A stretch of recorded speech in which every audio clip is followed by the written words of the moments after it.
श्रीगुरुर्वैष्णवांश्च श्रीरूपं सागरजातं सहगणरघुनाथान्वितं तं सजीवं स्वाद्वैतं सावधूतं परिजनसहितं कृष्णचैतन्यदेवं श्रीराधाकृष्णपादान् सहगणललिताभिषकान्वितांश्च आजानुलम्बितभुजो कनकायवदातो संकीर्तनैकपितरकमलायताक्षो विश्वम्भरद्विजवरुगधर्मपालो वन्दे जगत्प्रियकरो करुणावतारो नित्यानन्दमहं वन्दे करनिलम्बितकुण्डलं चैतन्याव्रजरूपेण पवित्रीकृतभूतले नित्यानन्द नमस्तुभ्यं प्रेमानन्दप्रदायिने कलुकल्मषनाशाय जगन्नाथपतये नमः। সভায় আমাদের ভক্তিকুঞ্জের পরমারাধ্য ভগবান কলিযুগ পাবনতা দয়াল ঠাকুর শ্রী অক্রোধ পরমানন্দ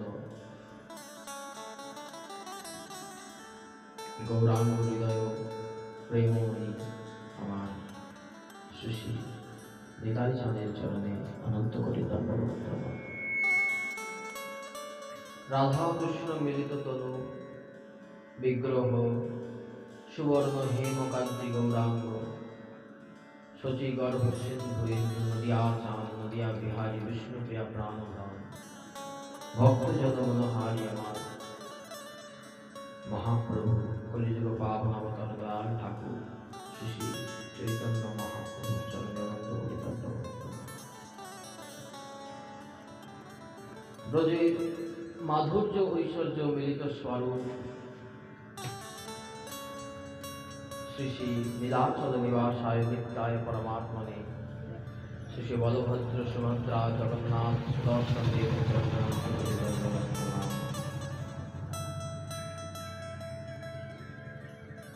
বৃন্দাবনেশ্বরী গোলকপতি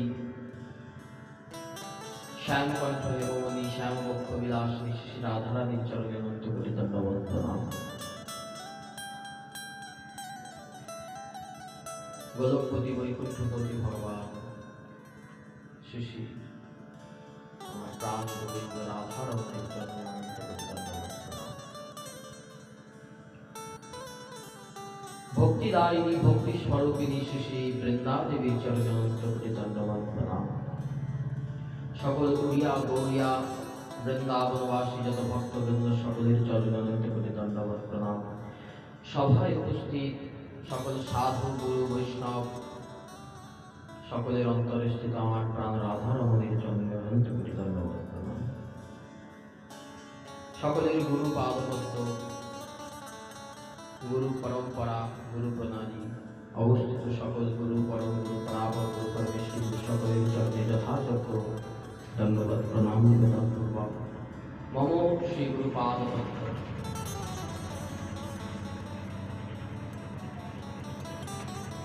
পরম গুরু পাদপদ্ম শ্রী শ্রী 108 রাধারমণ চরণ দাস বাবাজি মহাশয়ের চরণে অনন্ত কোটি দণ্ডবত প্রণাম।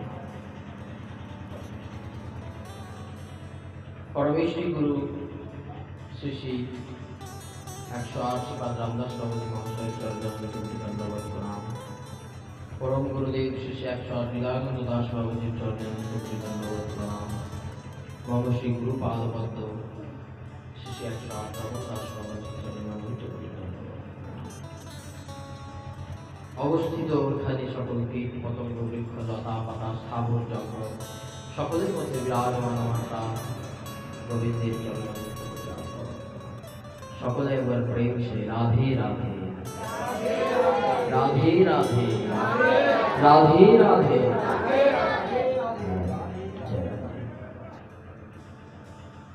আজ মাঘ মাসের শুক্ল পক্ষের শুভ ত্রয়োদশী তিথি। পরিষ্কার শোনা যাচ্ছে? মাঘ মাসে শুক্ল পক্ষের শুভ ত্রয়োদশী তিথি এটা কি মাঘ মাস? তাহলে মাঘ মাস বলছি কেন? হ্যাঁ, মাঘ মাস কেন বলছি? বলছে দুটি মাস হয়, পঞ্জিকার সিদ্ধান্ত মতে দুটি মাস হয়, একটা মুখ্য চান্দ্র মাস, একটা গৌণ চান্দ্র মাস। ঠিক আছে, হিসেব অনুযায়ী এটা মাঘ মাসে পড়ে, কিন্তু ওই ক্যালেন্ডারের ছকের মধ্যে ফাল্গুন মাস পড়ে গেছে।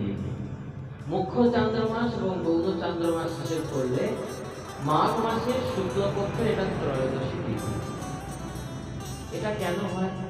কোন বছর ওলট পালট হয়? বিগত কয়েকটা বছর কিন্তু শুভ মাঘ মাস এই মাঘ মাসই এসেছে। এইটা কেন ফাল্গুন মাসে চলে যায়? একটা বছর হয় না দুর্গা পুজো কার্তিক মাসে চলে যায়, কেন যায়?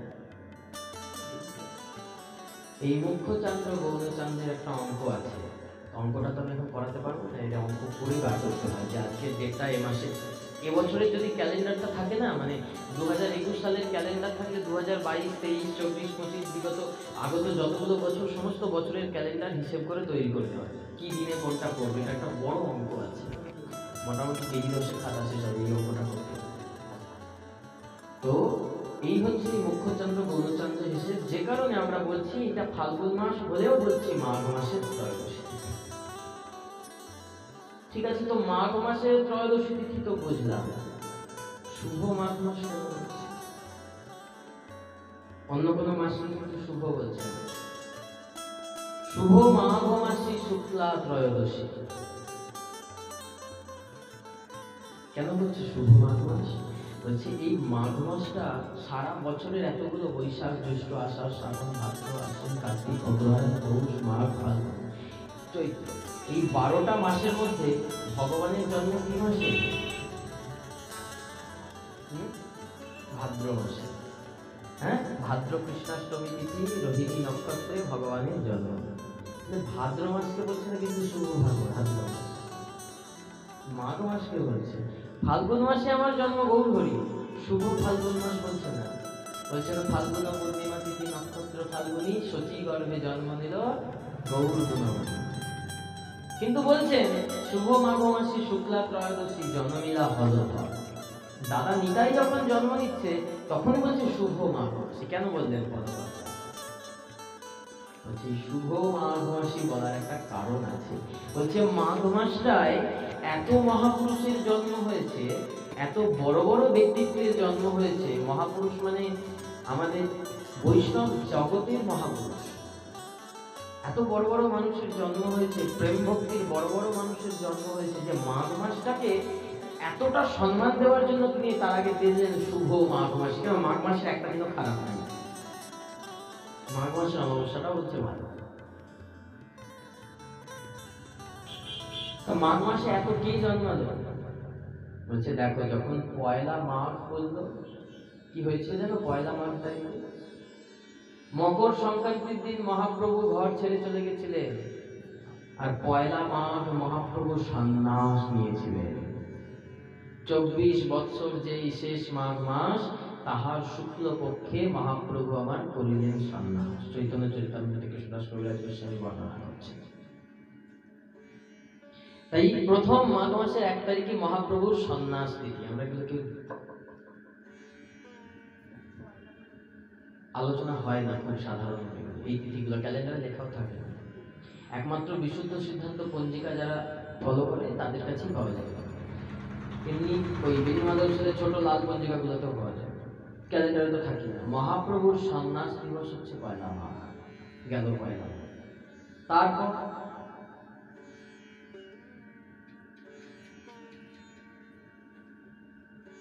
মাঘ মাসে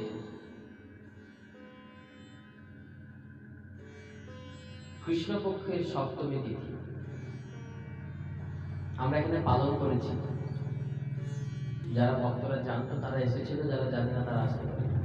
মাঘ মাসের সপ্তমী তিথিতে আমরা পালন করেছি বিষ্ণুপ্রিয়া দেবীর, করেছি তো পালন, বিষ্ণুপ্রিয়া দেবীর আবির্ভাব তিথি। মাঘ মাসের সপ্তমী তিথিতে বিষ্ণুপ্রিয়া দেবী আবির্ভূত হয়েছিল, বিষ্ণুপ্রিয়া দেবীর জন্ম হয়েছিল।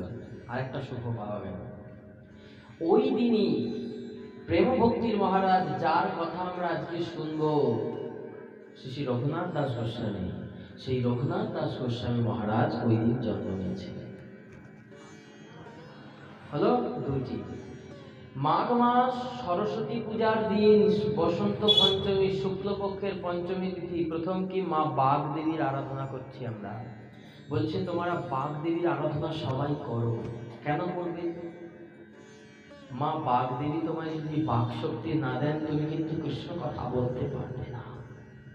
তাই রঘুনন্দন যখন জন্মায় মুকুন্দ কবিরাজের বাড়িতে সরস্বতী পূজার দিন, মুকুন্দ কবিরাজ মায়ের চরণে রঘুনন্দনকে ফেলে দিয়ে বলেছিল, মা একবার আশীর্বাদ করো মা, যেন ভাগবত করতে পারে। আশীর্বাদ করো মা, যেন রামায়ণ পড়তে পারে। আশীর্বাদ করো মা, যেন ভাগবত বলতে পারে। আশীর্বাদ করো মা। মা সরস্বতীর হাতে কিন্তু চতুর্বেদ আছে, ফিজিক্স, কেমিস্ট্রি, ম্যাথমেটিক্স নাই। মা সরস্বতীর কাছে বেদ আছে। বেদ বেদাঙ্গ বিদ্যাস্থানে মা সরস্বতী ধ্যান মন্ত্র বলছেন বেদ এবং বেদাঙ্গ। ফিজিক্স কেমিস্ট্রি নেই এটা না, এটা আমি হাসানোর জন্য বললাম। ফিজিক্স কেমিস্ট্রি বেদের মধ্যে থেকেই এসেছে, সমস্ত সাবজেক্ট বেদ থেকেই এসেছে। সামবেদ থেকে ফিজিক্স এসেছে, আর যজুর্বেদ থেকে ইঞ্জিনিয়ারিং এসেছে, অথর্ববেদ থেকে তন্ত্রশক্তি, মন্ত্রশক্তি, পূজা অর্চনা, ঋগ্বেদ থেকে সামাজিকতা, বিভিন্ন ধরনের দেবদেবীর স্বরূপ এগুলো এসেছে। বিভিন্ন বেদ, পুরাণ, উপনিষদ থেকে এক একটা তথ্য উঠে এসেছে। এগুলো অনেক গভীরের তত্ত্ব আছে। তো মা সরস্বতীর কাছে আমরা সকলে, আমরা পড়াশোনা হয়ে গেছে বলে শুধু আমি পুষ্পাঞ্জলি দেবো তা নয়, আমি সংসারে চলে গেছি বলে পুষ্পাঞ্জলি দেবো না তা নয়। সবার বাক দেবীর আরাধনা করা উচিত, কারণ তিনি বাক শক্তি।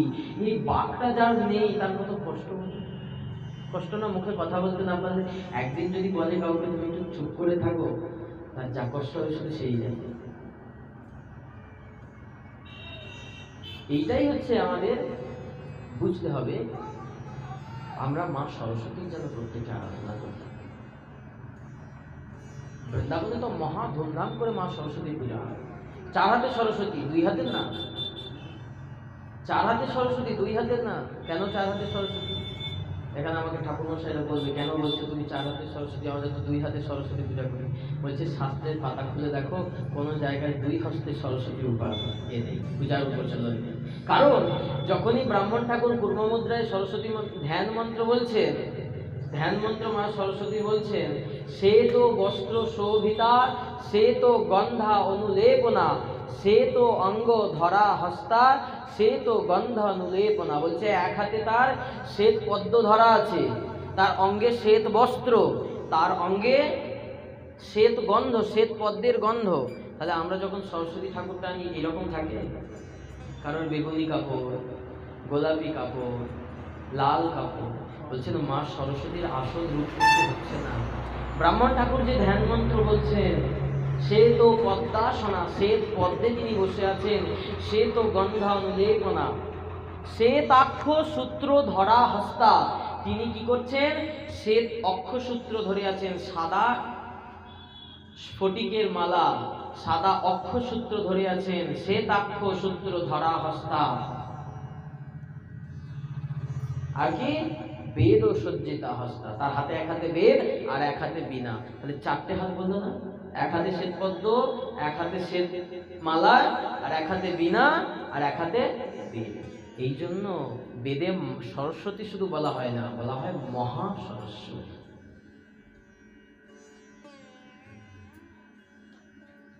এই দুর্গা ঠাকুরের পাশে যে 2 হাতে সরস্বতী থাকে, ওই সরস্বতী থেকে আমাদের এই পুজোটা 2 হাতে প্রচলন হয়ে গেছে। কোজাগরি সরস্বতী লক্ষ্মী পুজো যেটা, কোজাগরি লক্ষ্মী পুজো যেটা, ওটাও 4 হাতে লক্ষ্মী। এগুলো যেখান থেকে এসেছে অরিজিনাল, সেই পদ্মপুরাণ যদি খোলা যায়, পদ্মপুরাণে স্পষ্ট করে বলা আছে মহালক্ষ্মী মহা সরস্বতী। মহালক্ষ্মী মহা সরস্বতী যখনই বলছে, তখনই বেদ খুললে মহা সরস্বতী আর মহালক্ষ্মীর ধ্যান মন্ত্রটা কি আছে খুললেই বোঝা যাবে যে 4 হাতে 4 রকম দেওয়া আছে। 2 হাতে দিলে আর 2 হাতে যাবে না। ट्रेंड चले आसছে और समाज को बदल डालना चाहिए। तो এই সরস্বতী পূজার দিন রঘুনন্দন ঠাকুরের আবির্ভাব হয়েছিল, যাকে কাঁধে করে নিয়ে আমার মহাপ্রভু নেচেছিলেন ওই ছোট্ট 5 বছরের ছেলেকে। 4 নম্বর গেল সরস্বতী পুজো, রঘুনন্দন ঠাকুরের জন্মতিথি 5। 6 নম্বর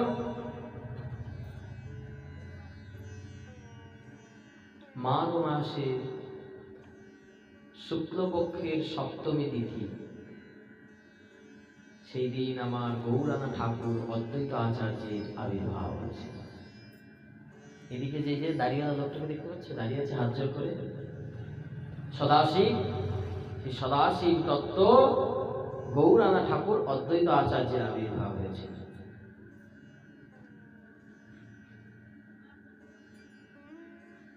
তারপর শুভ মাঘ মাসে শুক্লা ত্রয়োদশীতে, তার আগে দ্বাদশী আছে, মাঘ মাসের শুক্লপক্ষের দ্বাদশী তিথি, ওই দিনকে আবির্ভাব হয়েছিলেন ভগবান বরাহদেব। অর্থাৎ গতকাল আমরা পাঠ শুনেছি তো, প্রদীপ পাবন দাস নবদ্বীপ মহাশয় এসেছিলেন নবদ্বীপ থেকে পাঠ শ্রবণ করাতে।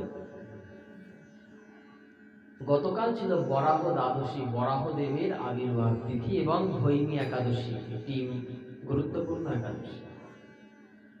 আর আজকে আমার প্রভু নিতাই চাঁদের আবির্ভাব তিথি।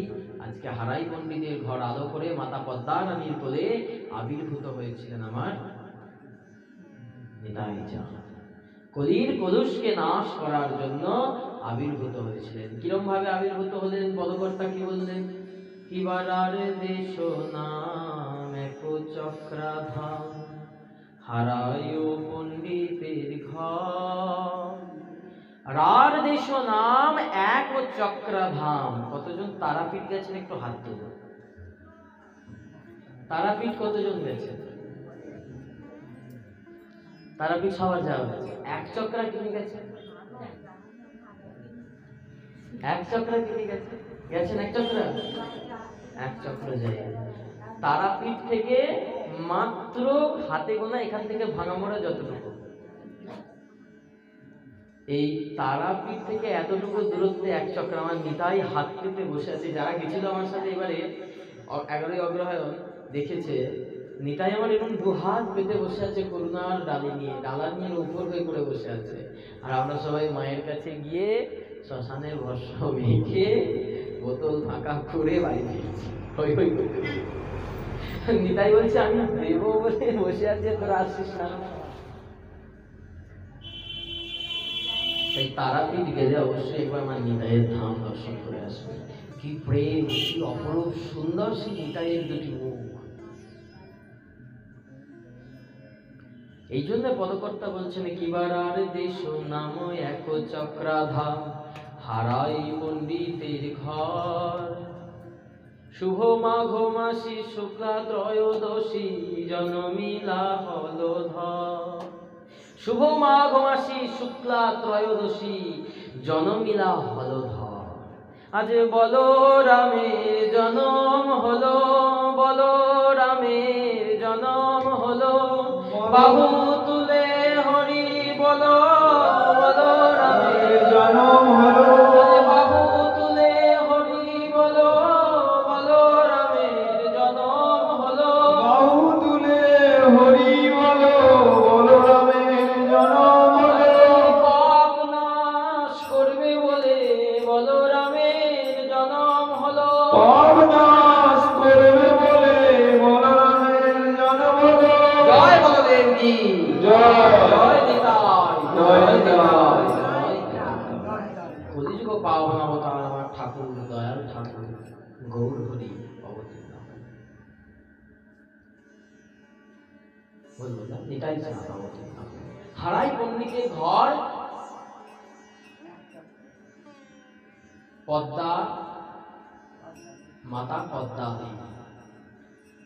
পিতার নাম হারাই পণ্ডিত। তৎকালীন দিনে নিত্যানন্দ প্রভুর পিতা ছিলেন তারাপীঠ শাসনের এক বিরাট বড় সাধক, বিরাট বড় সাধক, নিতাই চাঁদের পিতা। সেই হারাই পণ্ডিতের ঘরে পুত্র জন্মেছে, তার নাম লিখেছে কুবের। এই দিনাটা সবাই শুনেছ, আগের বারে আকাশ দেখেন আমার এখানে পড়ে গেছে। আমি হালকা হালকা করে বলবো, বেশি বলবো না, কারণ আমার একটা আলাদা প্রসঙ্গ আছে। তো এই কুবেরকে জন্ম দিল, কুবের নাম রাখা হলো। থেকে থেকে ঘরে থাকে থাকে কুবের শুধু বলে ওঠে, কোথায় আমার ভাই কানাই? ওরে কানাই! ঘুম থেকে ঘুমের ঘরে হঠাৎ করে বলে ওঠে, ওরে কানাই কোথায় গেলি? কই রে কানাই?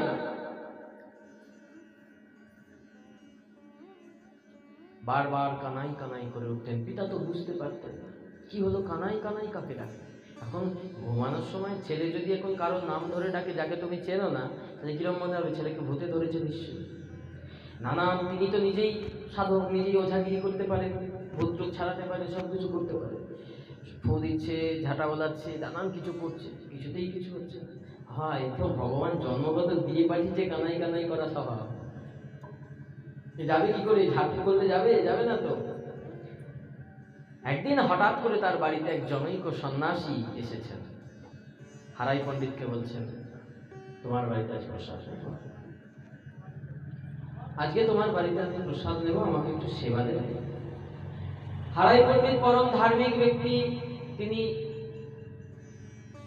সুন্দরভাবে সেই সন্ন্যাসীর সেবার আয়োজন করেছেন। সন্ন্যাসী সেবা করে রাত্রেবেলা বিশ্রাম করছেন। সন্ন্যাসী তো ভাবছেন, আমি তাকে খুঁজতে এসেছি, সে তো এই ডেরাতেই আশ্রয় নিয়েছে, এই ডেরাতেই সে আছে, খুঁজতে হবে। কিন্তু তাকে দেখি না কেন?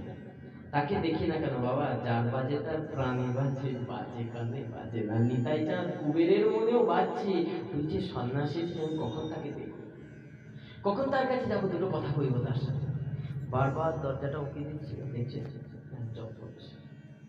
দূর, এখনো জব করছে, কতক্ষণ ধরে জব করে? সকাল থেকে এসে খেয়ে দিয়ে উঠে আর ওই যে কোনো হাতে তো যন্ত্রণা হয় না, ঘাড়েও যন্ত্রণা করে, এতক্ষণ ধরে বসে কি হলো? প্রথমে একবার দেখেছি, মধ্যরাত্রিতে সবাই যখন ঘুমিয়ে পড়েছে, চুপি চুপি দরজাটা খুলেছে। ওদিকে সেই সন্ন্যাসী ভগবানের নাম করে, আর ভগবানের নাম জপছে না, কুবেরকে ডাকছে। শাস্ত্রে বলছে, আমরা মহামন্ত্র জপ করি না? হ্যাঁ, মহামন্ত্র জপ করি তো, কেন করি?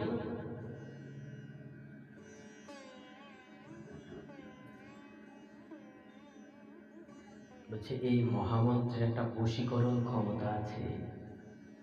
এই মহামন্ত্র জপ করলে দেখবে, যারা বলে না আমরা 3 মিনিটে বশীকরণ করে দিই, 2 মিনিটে বশীকরণ করে দিই, তারা কি করে, একটা মন্ত্র দিয়ে দেয়, অমুকের নাম দিয়ে এই মন্ত্রটা জপ করো, এতদিন জপ করবে, এতবার করবে, তোমার বশী বশ হয়ে যাবে। নানান রকম তো এখন ভাওতাবাজি চলে। এটা সত্যি কথা যে নাম করলে বশীকরণ হয়, কিন্তু ওইভাবে হয় না। যাত্রার নাম করলাম হয় না। আমার রাস্তা দিয়ে প্রসেনজিৎ যাচ্ছে, আমি তার দেখে প্রসেনজিৎ প্রসেনজিৎ প্রসেনজিৎ প্রসেনজিৎ নাম জপ করছে, আর প্রসেনজিৎ আমার বশ হয়ে যাবে, এটা হয় না। ভগবান বললেন এরা বশ হবে না, আমি বশ হয়ে যাব। কি করবে? আচ্ছা, তুমি আমার নাম জপ করো, তুমি এই মহামন্ত্র নাম মালায় ফের করতে থাকো, করতে থাকো। এই করতে করতে করতে করতে একদিন কৃষ্ণ তোমার বশ হয়ে যাবে। এটার নামের মহিমা। এটা হিউম্যান সাইকোলজি, মনস্তত্ত্ববিদরা বলেন যে কারোর নাম যদি আমি বারবার নিরন্তর নিরন্তর করতে থাকি, কিছুটা হলেও সেই ব্যক্তি আমার বশ হয়। এটা সাইকোলজি বলছে, বশ হয়।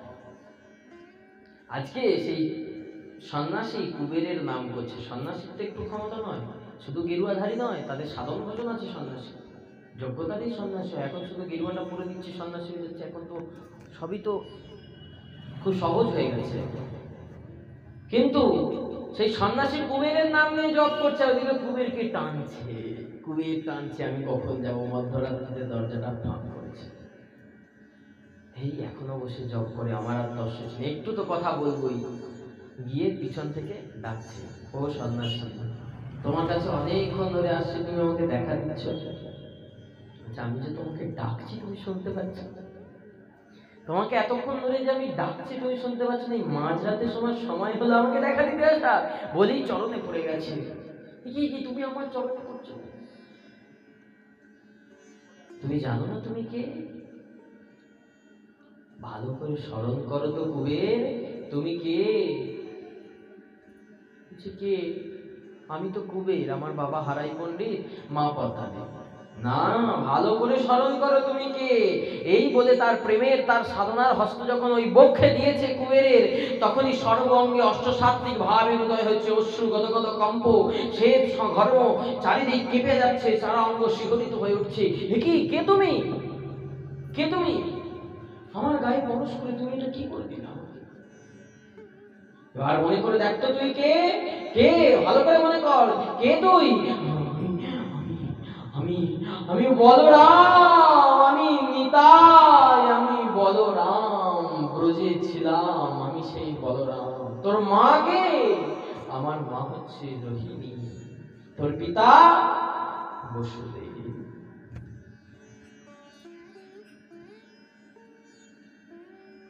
যেই স্বরূপটা চিনিয়ে দিলেন, তখন বুঝতে পারল কুবের যে আমি কুবের নই, আমার স্বরূপ হচ্ছে দাদা বলরাম, সংকর্ষণ শক্তি। আমরা ভাগবত সপ্তাহে আস্বাদন করেছি, যেদিন কৃষ্ণ জন্ম মহোৎসব হয়েছিল, বলেছিলাম না?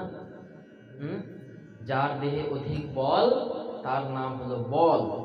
হ্যাঁ, আর এই সকলকে আনন্দ দেবে। রময়তি জয় ইতি রাম, সকলকে রমণ করবে, অর্থাৎ সকলকে আনন্দ দেবে, তাই এর নাম হবে বলরাম। কিন্তু এর মধ্যে একটা আকর্ষণ করার ক্ষমতা থাকবে। দেখো নেতার দিকে তাকে একটা আকর্ষণ করার ক্ষমতা, বদন মানে চাইলে যেন মনে হয় মনটা করে যাবে। একটা আকর্ষণ ক্ষমতা আছে আমার নিত্যানন্দ প্রভুর মধ্যে। তাই বলছে না, সংকর্ষণ কর্ষয়তি যহ ইতি সংকর্ষণ, অর্থাৎ যিনি আকর্ষণ করার ক্ষমতা রাখেন তিনি হচ্ছেন আকর্ষক। মানে সংকর্ষণ কেন বলছেন? আকর্ষণ দুভাবে হয়, একটা ভালোভাবে আকর্ষণ, একটা খারাপ ভাবে আকর্ষণ, তাই তো? ভালোভাবে কাউকে আকর্ষণ করা যায়, কি জন্য আকর্ষণ করা যায়? আজকে যেমন নিতাই চাঁদ, গৌর চাঁদ ভালোভাবে মানুষকে আকর্ষণ করে নিতাই গৌর কৃষ্ণ প্রেম বিলিয়ে গেছেন, তাই তো? আর নরকাসুর সেই 16,000 রমণীকে আকর্ষণ করে নিয়ে গেছিল সম্ভোগ করার জন্য, মনে আছে? গুহার মধ্যে আটকে রেখেছিল, কৃষ্ণ বাঁচাতে গেছে। তাহলে আকর্ষণ কিন্তু দুই রকমের, একটা খারাপ ভাবে আকর্ষণ, একটা ভালোভাবে আকর্ষণ। যে ভালোভাবে আকর্ষণ করে তাকে বলা হয় সংকর্ষণ। সংকর্ষণ শর্ত এখানে সুন্দরভাবে আকর্ষণ করা, তাকে বলা হচ্ছে সংকর্ষণ। গোস্বামীগণ সিদ্ধান্ত, তাই বলছেন এনার নাম হচ্ছে সংকর্ষণ শক্তি দাদা বলরাম। এই হচ্ছেন দাদা বলদেব তত্ত্ব। আগের দিন বাবাজি মহাশয় বললেন বলরামের তত্ত্ব কিছুটা বলেছিলাম, আমাকে বলে গেলেন বাকিটা তুই শেষ কর। আমি বলে দিয়েছি, বাকিটা শেষ কর। ওই যে ব্রজের ধুলায় শুয়ে পড়েছিল দাদা বলরাম, বলে তুই রানীর সঙ্গে মিলিত হতে যা, বললো না শেষ কর? হ্যাঁ, যে আমি শুয়ে পড়ছি, তুই তাহলে চলে যা, নয় নদে শুয়ে পড়ছি। ওই যে বলদেব যখন শুয়ে পড়লো, কৃষ্ণ তখন বললেন চিন্তা করে না, তোমার স্বরূপ থেকে আরেকটা স্বরূপের সৃষ্টি করে দিচ্ছি, তার নাম হবে অনঙ্গ মঞ্জরি। আর অনঙ্গ মঞ্জরি হচ্ছে কে? হ্যাঁ, রাধারানীর বোন অনঙ্গ মঞ্জরি। এই জন্য আমাদের যারা আমাদের নিত্যানন্দ গুরু পরম্পরায় আশ্রিত হয়েছে, আমাদের কুঞ্জ হচ্ছে অনঙ্গানন্দ কুঞ্জ, অনঙ্গ মঞ্জরি কুঞ্জ। আমাদের কুঞ্জ অনঙ্গ মঞ্জরি কুঞ্জ, কারো রূপমঞ্জরি কুঞ্জ, কারো রতি মঞ্জরি কুঞ্জ, এভাবে বিভিন্ন বৃন্দাবনে এটা হচ্ছে আমাদের কুঞ্জ। এই অনঙ্গ মঞ্জরি স্বরূপের তত্ত্ব নিতাই চাঁদের মধ্যে আছে। বললেন গোপীগণের যেই প্রেম কহে ভাগবতে, একলা নিত্যানন্দ হইতে পাইবে জগতে। নিতাই গৌর। গোপীগণের যেই প্রেম কহে ভাগবতে, গোপীগণের প্রেম যদি পেতে চায় কি করতে হবে? কি করতে হবে? কি করতে হবে গোপীগণের প্রেম পেতে গেলে? এই তো বললাম, গোপীগণের যেই প্রেম কহে ভাগবতে, তাহলে কি করতে হবে? ভাগবত শুনতে হবে, ভাগবত পড়তে হবে, ভাগবতের আশ্রয়ে থাকতে হবে। আমি কালা শুনতে পাই না, হ্যাঁ, তাহলে আমি কি করে শুনবো? আমি বোবা, বলতে পারি না, কি করে হবে ভাগবতের আশ্রয়? আমি অন্ধ, দেখতে পারি না, ভাগবত পড়বো কিভাবে? ওই ভাগবত যার আছে, যে ভাগবত অধ্যয়ন করে, অধ্যয়ন করায়, তার কাছে গিয়ে পড়ে থাকলেও ভাগবতের আশ্রয় থাকা। এই জন্য বলছে, ভক্তের ঘরে কুকুর হওয়া সেও, অভক্তের ঘরে রাজা হওয়ার দরকার নাই। ভক্তের ঘরে যদি কুকুর হয়ে জন্মাতে পারি, আমাকে বেশি কিছু দিতে হবে না ভগবান, আমাকে ভক্তি, তোমার ভক্তের ঘরে কুকুর করে জন্ম দিন। কেন কুকুর করে কেন জন্ম দেব? বলছে ভক্তের ঘরে যদি কুকুর হতে পারি, ভক্তের ঘরে ভক্ত তো ভগবানকে প্রসাদ দেবে, সেই প্রসাদটা আমি কুকুর হয়ে পাবো।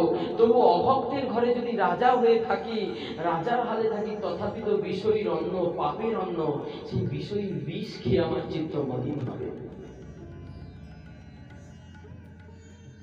কালকে বাবাজি বললেন না, অদীক্ষিতের হাতে অন্ন গ্রহণ। হ্যাঁ, এই অদীক্ষিত অন্ন গ্রহণ মানে বিষয়ীর অন্ন খাওয়া, ঘোর বিষয়ী। বিষয়ীর অন্ন খেলে মলিন হয় মন, মলিন মনে না হয় কবু কৃষ্ণের ভজন। যারা ঘোর বিষয়ী, যারা ঘোর আসক্ত, তাদের বাড়ি বৈষ্ণবরা যান না। যারা সাত্বিক শুদ্ধ ভজনশীল বৈষ্ণব বাবাজি মহাশয়, তারা খুব বেশি অধিক ধনী ব্যক্তির বাড়িতে যাবেন না, যদিও বা যান তাদের হাতে অন্ন গ্রহণ করবেন। কেন? হতে পারে এ আমাকে ভক্তি করছে, কিন্তু এ ঘোর বিষয়, ভক্তি করার পিছনে ওর মতলব আছে 1 লাখ টাকা যেন লাভ হয়। তাই বলছে বিষয়ের অন্ন খেলে মনে বিষয় বিষ লেগে যায়। আমার নিতাই চাঁদ এইরকমই একজন ব্যক্তিত্ব, যার চরণটা ধরে থাকলে রাধা কৃষ্ণ মিলিত তরুণ সব পাওয়া যায়। এই জন্যই আমাদের আসনে একাই নিতাই বসে আছে। আমরা বলি না, হরি নাম দিয়ে জগৎ মাতালে আমার একলা নিতাই। একলা নিতাই হরি নাম দিয়ে জগৎ মাতিয়ে দিয়েছেন, কারোর দরকার হয়নি নিতাইয়ের। একা তিনি সংকর্ষণ সত্যি তিনি একাই করেছিলেন সব, কাউকে দরকার হয়নি।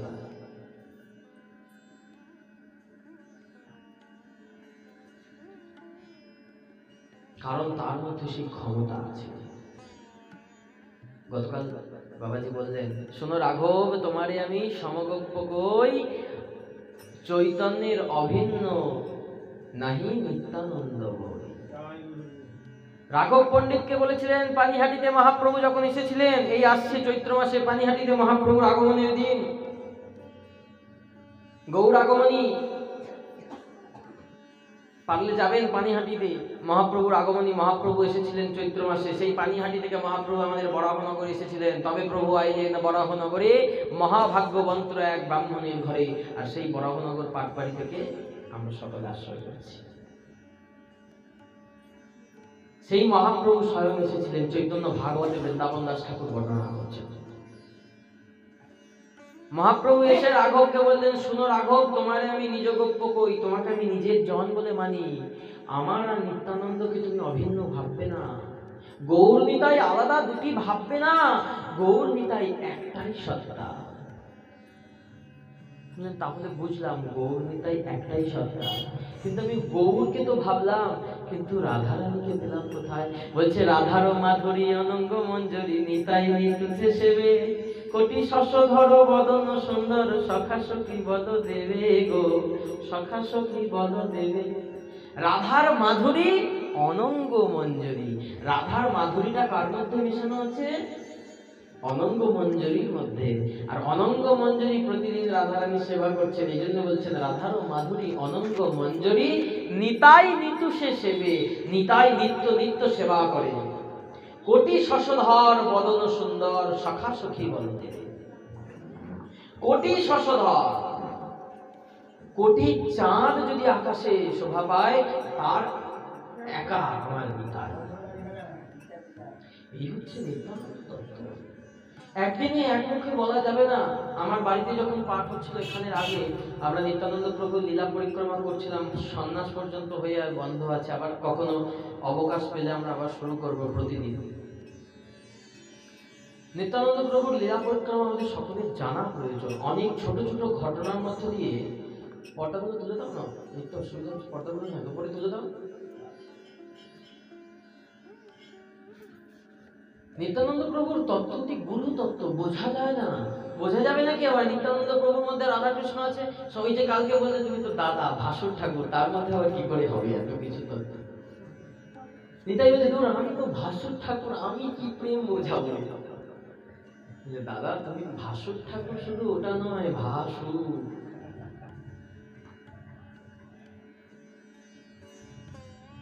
কৃষ্ণ ভজনে কোনো ছোট বড় নেই।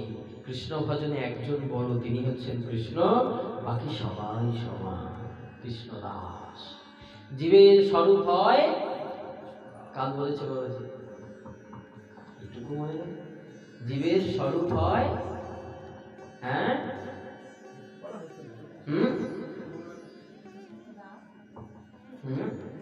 নিত্য কৃষ্ণ দাস।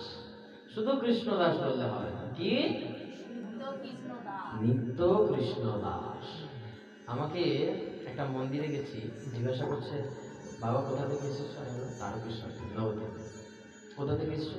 ও তারকেশ্বর থেকে এসেছো, বাবার ধাম থেকে? বাবার ধামে আছি বললে বাবাকে তো দেখা সামনে এ হয় না, এখন এত বড় হয়ে গেছি, বাবাকে ভালো করে দেখিনি কখনো। সে কি কথা, বাবাকে দেখোনি তোমরা, বাবার ধামের মানুষ। আর কি হবে, বাবা টানছে না, আমারও টানা হচ্ছে না, বাবার টান দুটো টান এক হলে তবে তো যাবো। বলে নাম কি বাবা তোমার? আমি বললাম আমার নাম কুণাল পন্ডিত। নাম তোমার আসল নাম? বললাম আসল নাম আবার কি? আমার নাম আসল নাম আমি জানি না, আমার আসল নাম না। আরে আমার সার্টিফিকেট, আধার কার্ডটা বের করে দেখাচ্ছি, আমার আধার কার্ড এই নামটা। তখন বলছে না বাবা, তোমার কপালে যে তিলকটা এঁকেছো, তিলকটা আঁকার পর তোমার একটা নাম হওয়া উচিত, কি নাম? দাদা আমি তো জানি না, আপনি যদি বলে দেন তাহলে খুব ভালো হয়, যদি নতুন কোনো নামটা হয়তো বলবে, জগন্নাথ, গোপাল, গোবিন্দ, শ্যামানন্দ কিছু হয়তো বলবে যে তুমি আজকে এই নামে চিনো। বলছে তোমার নাম হচ্ছে কৃষ্ণ দাস। জানুনি মহাপ্রভু বলেছে জীবের স্বরূপ হয় নিত্য কৃষ্ণ দাস। জীবের স্বরূপ হয় নিত্য কৃষ্ণ দাস। হ্যাঁ এটা তো জানি, কিন্তু এখানে বলতে হবে তো আমি জানি না। বলছি এটা সব জায়গায় বলবে, কারণ এইটা বলতে বলতে একদিন তোমার অন্তরে ভাব আসবে।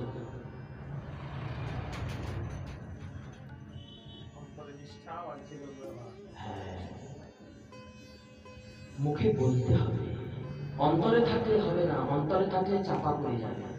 মুখে বলতে হবে, তবে আস্তে আস্তে ভাব আসবে। বলতে হবে আমি অধম, আমি অধমেরও অধম, আমি ভক্ত দাস দাস, আমি বৈষ্ণবের দাস, আমি নিতাইয়ের দাস, আমি অধম দাস। এটা বলতে হবে প্রতিদিন। যদি আমি ভগবানের কাছে বলি, ভক্তদের কাছে বলি, বলতে বলতে দেখবে একদিন এই দাস প্রবৃত্তি তোমার মধ্যে এসে যাবে। তাই বলছে প্রতিদিন বলবে আমি নিত্য কৃষ্ণ দাস। আমরা গাইছিলাম না, রাধে তোমার দাসী তোমায় ডাকে, রাধা কুণ্ডের তটে বসে। আমরা সকলে রাধা দাসী, কৃষ্ণ দাস, নিতাই দাস। এটাই জীবের স্বরূপ। আমাকে বলে কোথা থেকে এসেছো? আমি তো বলেছিলাম তারকেশ্বর থেকে। বলে ওটাও তোমার বলা হয়নি, তুমি কোথা থেকে এসেছো? আমি কোথা থেকে এসেছি আর একটু ভালো করে যদি বললাম এবার তাহলে একটু গভীরে যেতে হবে, আমি তখন আমার বুদ্ধি খাটিয়ে বললাম মায়ের গর্ভ থেকে। বলছে আচ্ছা মায়ের গর্ভ থেকে এসেছো? কোথা থেকে এসেছো জানো? আচ্ছা গোলক ধাম বৈকুণ্ঠ থেকে এসেছো। কেন এলাম? আমি এবার তখন বলছি কেন এলাম? ব্যস্ত ছিলাম গোলক ধাম বৈকুণ্ঠে, সেখান থেকে আসার দরকার কি ছিল? এবং আমি পড়ছি গীতায় বৈকুণ্ঠ ধাম যে একবার চলে যায় তাকে আসতে হয় না। জন্মাদস্য যত হন্ময়াদিতরতস্যাত্তিস্য অভিজ্ঞাস্বরা তেনি ব্রহ্মাদিকবমে যদ্মুজ্জন্তি যৎসূরয়তি যবারিমলাম যদা বিনিময়ে যত্রতি স্বর্গম মৃষা ধামনাসীন সদা নিরস্তভোগম সত্যম করন্তি। সেই সত্য স্বরূপের চরণে একবার যেতে পারলে সেই তার জন্ম অজন্মের একদম পরপারে সে চলে যায়। বিয়ন্ড দ্য ডার্কনেস, একদম পরপারে সে পারে। শ্রীনন্তু বিশ্ব অমৃতস্য পুত্র ভাই রামানি বিজ্ঞানস্তু। উপনিষদ বলছে, ছান্দোবাদ উপনিষদ বলছে যে একবার যদি চলে যেতে পারো তো ফিরে আসতে আমি কেন এলাম? বলছে কেন এলে বাবা? আমরা সকলে কেন এলাম জানো? জেনে রাখো কেন এসেছি, কি জন্য এসেছি, কি করলে আবার সেখানে গিয়ে থাকতে পারবো। আমরা ওইখানে বললাম ভগবানকে আমাকে মালিক করে দাও, আমাকে মালিক করে দাও, আমি শাসন করব। ভগবান বললেন আমার বৈকুণ্ঠে তো আমি একা রাজা, আমার বৈকুণ্ঠে তো আমি একা রাজা, এখানে আমার রাজ, আমার রাজত্ব চলবে, আমার কথা চলবে। তুমি কে আমার সংসারে কর্তা দিতে লাগো? নিজের সংসারে কেউ এসে যদি গেন্দেপনা করে ভালো লাগে? হ্যাঁ, আমার সংসার আমি বুঝবো, তুই বেশি জানিস, এটাই তো। কৃষ্ণ বললেন, ভগবান বললেন আমার বৈকুণ্ঠ, আমার রাজত্ব, আমি যেটা বুঝবো সেটা করবো। তুমি এখানে কোথায় কর্তা হতে যাবে? যদি কর্তা হতে চাও চলে যাও মৃত্যু লোকে। তাই আমাকে সংসারের কর্তা করে পাঠিয়ে দিলেন, এক একটা সংসার দিয়েছিলেন। ভগবান বললেন দেখ এইটুকু সংসার চালাতে তুই বলছিস ভগবান মরণটা কেন হয়নি, আর আমি গোটা সংসার চালাচ্ছি। আমি কাকে বলবো মরণটা কেন হয়নি? তাই তো আমাকে তিনি এই কয়েকটি শিক্ষা ওনার কাছ থেকে পেয়েছিলাম যে আমাদের ধাম হচ্ছে বৈকুণ্ঠ। আমরা এসেছি কেন? আমরা কর্তা হতে চেয়েছিলাম, আমরা কেউ দাস হতে পারি না। সবাই চাই মালিক হতে। যেখানে সম্মান পাবো না আমরা সেখানে থাকি নাকি? ধর ওখানে আমাকে সম্মানই দেয়, কেন থাকবো? আমার গৌরাঙ্গ মহাপ্রভু বলেছেন অমানি মানদ কৃষ্ণ সেবিবে, নিজে অমানি থাকবে সকলকে মান।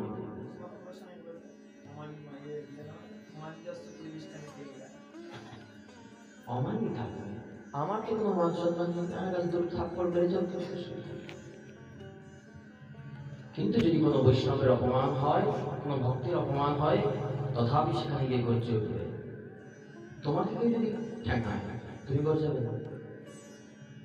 কোনো বৈষ্ণবের যদি অপমান হয় তুমি তখন ছুটে যাবে। এটা মহাপ্রভুর শিক্ষা, এটা উপদেশামৃতের সনাতন গোস্বামীর শিক্ষা। আপনি মা অমানি মানদ কৃষ্ণ সেবিবে, ত্রিনাদ বিশ্বদে চেন তরল বিশ্বহিষ্ণ না, অমানি না মানদীন কীর্তনে আসনা।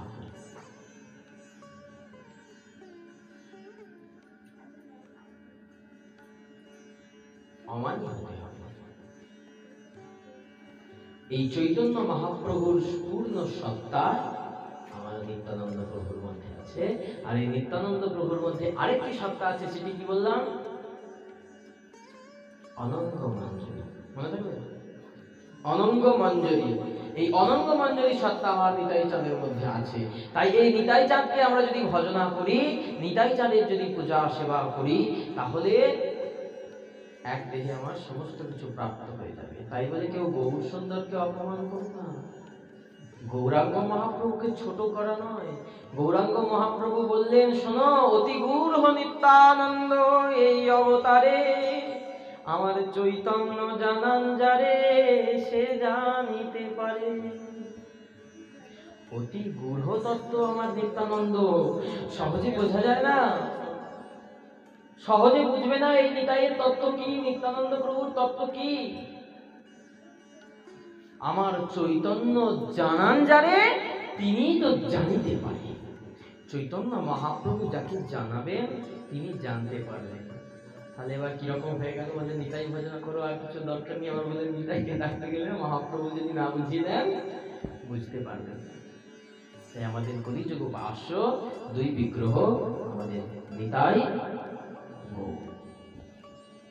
আমরা যখন নাম করি তখন বলি আমার নিতাই রাধা গৌর শ্যাম হরে কৃষ্ণ হরে রাম। যারা বলে রেখে একটা কথা, আমাদের ভক্তিকুঞ্জ থেকে যারা দীক্ষা গ্রহণ করেছে, সপ্তাহে একদিন করে ভক্তি বৃক্ষর একটা ক্লাস করানো হবে, 1 ঘন্টা করে, ঠিক আছে? সন্ধ্যাবেলা, সম্ভবত সেটা বৃহস্পতিবার বা বুধবার, এরকম কোন একটা ডেটে করানো হবে। ভক্তি বৃক্ষ ক্লাস 1 ঘন্টা করে, 1.5 ঘন্টা করে ক্লাস করানো হবে। সকলে কিন্তু আসবে, ঠিক আছে? সকলে কিন্তু আসবে।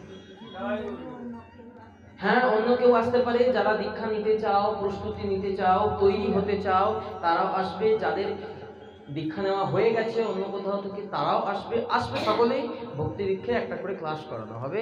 এবং আরেকটা কথা, এটা আমাদের পরম সৌভাগ্য যে আমরা সেন্ট্রাল গভর্নমেন্ট ট্রাস্ট অ্যাক্ট 1882 এ ধারায় নিত্যানন্দ ভক্তিকুঞ্জ সেন্ট্রাল গভর্নমেন্ট প্রধানমন্ত্রী থেকে রেজিস্ট্রিকৃত হয়েছে এবং অনুমোদন পেয়েছে যে আমরা গীতার একটি করে ক্লাস করাতে পারি। এটা সরকারিভাবে আমরা অ্যাপিল করেছিলাম, এটা সাকসেসফুল হয়েছে।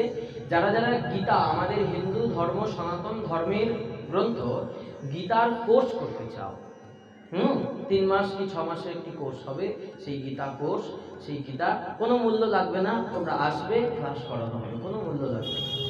গীতার কোর্স করবে, পড়াশোনা করতে হবে, গীতা সম্পর্কে পড়তে হবে, জানতে হবে, বোঝানো হবে। প্রতিদিন সপ্তাহে একটা দিন করে, সপ্তাহে একদিন করে গীতার ক্লাস হবে, আর একদিন আমাদের ভক্তি বৃক্ষ ক্লাস, দুটো ক্লাস দুদিন থাকবে। যাদের যাদের ইচ্ছা হবে তারা আগে থাকতে এখানে বলে নাম নথিভুক্ত করে যাবে, সময় একদিন করে যাবে, ঠিক আছে? তাদেরকে গীতার সুন্দরভাবে করানো, পুরো ব্যাখ্যা থেকে শুরু করে সুন্দরভাবে শিক্ষা দেওয়া। তবে প্রসঙ্গে ফিরে আসি, এগুলো করতে হবে, কারণ শুধুমাত্র যে যাজন দীক্ষা নিয়েছি কিন্তু হবে না, শিক্ষাটারও প্রয়োজন আছে। শিক্ষাটা না থাকলে দীক্ষাটা কিন্তু মূল্য পায় না। বুঝতে পারি না, স্কুলে অ্যাডমিশন নিয়ে নিলাম, আর টিউটর যদি প্রাইভেট টিউটর না নিই বা মাস্টারের কাছে না যাই, হবে? পড়াটা পারবো? বই তো আমার কাছে আছে, হবে না। এখানে ঠিক তেমনি করতে হবে। যাদের ইচ্ছা আছে তারা এখানে আসবে, যোগাযোগ, কোনো মূল্য লাগবে না, বিনামূল্যে কোর্স করবে, শিক্ষান্তে সার্টিফিকেট, সরকারি শীল মার্ক। তো আজকে আমাদের যে প্রসঙ্গ আমরা বলি, সেই নিত্যানন্দ প্রভু, নিত্যানন্দ অবতার, নিত্যানন্দ তত্ত্ব। নিত্যানন্দ নাম কেন হলো, কিভাবে হলো? সেই কুবেরকে ঘর থেকে নিয়ে গেলেন বের করে, সেই সন্ন্যাসী সকালবেলা উঠে মাকে বললেন তোমার ছেলেকে আমায় দিয়ে দাও যদি দক্ষিণা দিতে চাও। মা তো কাঁদতে লাগলেন, আমার ছেলেকে কি করে দেব? তখন সেই সন্ন্যাসী কুবেরকে এমন শিক্ষা দিয়েছে, বলদেব তত্ত্ব তো জেগে গেছে হৃদয়ের মধ্যে। তখন বলছে মাকে, মা আমি যদি তোমার ঘরে থাকি শুধু তোমার উপকার হবে, আমি যদি তোমার ঘর ছেড়ে রাস্তায় বেরোই, তোমার মতো কত মা রাস্তায় হাহাকার করছে, তাদের উপকার হবে। তোমার মতো কত মায়ের সন্তান কলিযুগের কলির ত্রিতাপ জ্বালায় দুঃখে কাতর হয়ে আছে, আমি তাদেরকে মুক্তি দিতে পারি। বলো মা তুমি কি করবে? মহিষী মা পদ্মা দেবী তিনি বললেন, এখানে তো আমার আটকানোর শক্তি নাই। মা বিদায় দিলেন, হারাই পণ্ডিত বিদায় দিলেন, সেই সন্ন্যাসীর সাথে ঘুরতে ঘুরতে ঘুরতে ঘুরতে এলেন গয়ায়। গয়াতে এসে ওদিকে নবদ্বীপে জন্মেছে গৌড়ের অগ্রজ, গৌরাঙ্গ মহাপ্রভুর অগ্রজ বিশ্বরূপ। সেই বিশ্বরূপ বৃন্দাবনে গেলেন, আর গয়া থেকে তিনিও গেলেন বৃন্দাবনে। বৃন্দাবনে গিয়ে মাধবেন্দ্র পুরীপাদ নিত্যানন্দ প্রভুকে দীক্ষা প্রদান করেছিলেন। মাধবেন্দ্র পুরীপাদ দীক্ষা প্রদান করেছিলেন।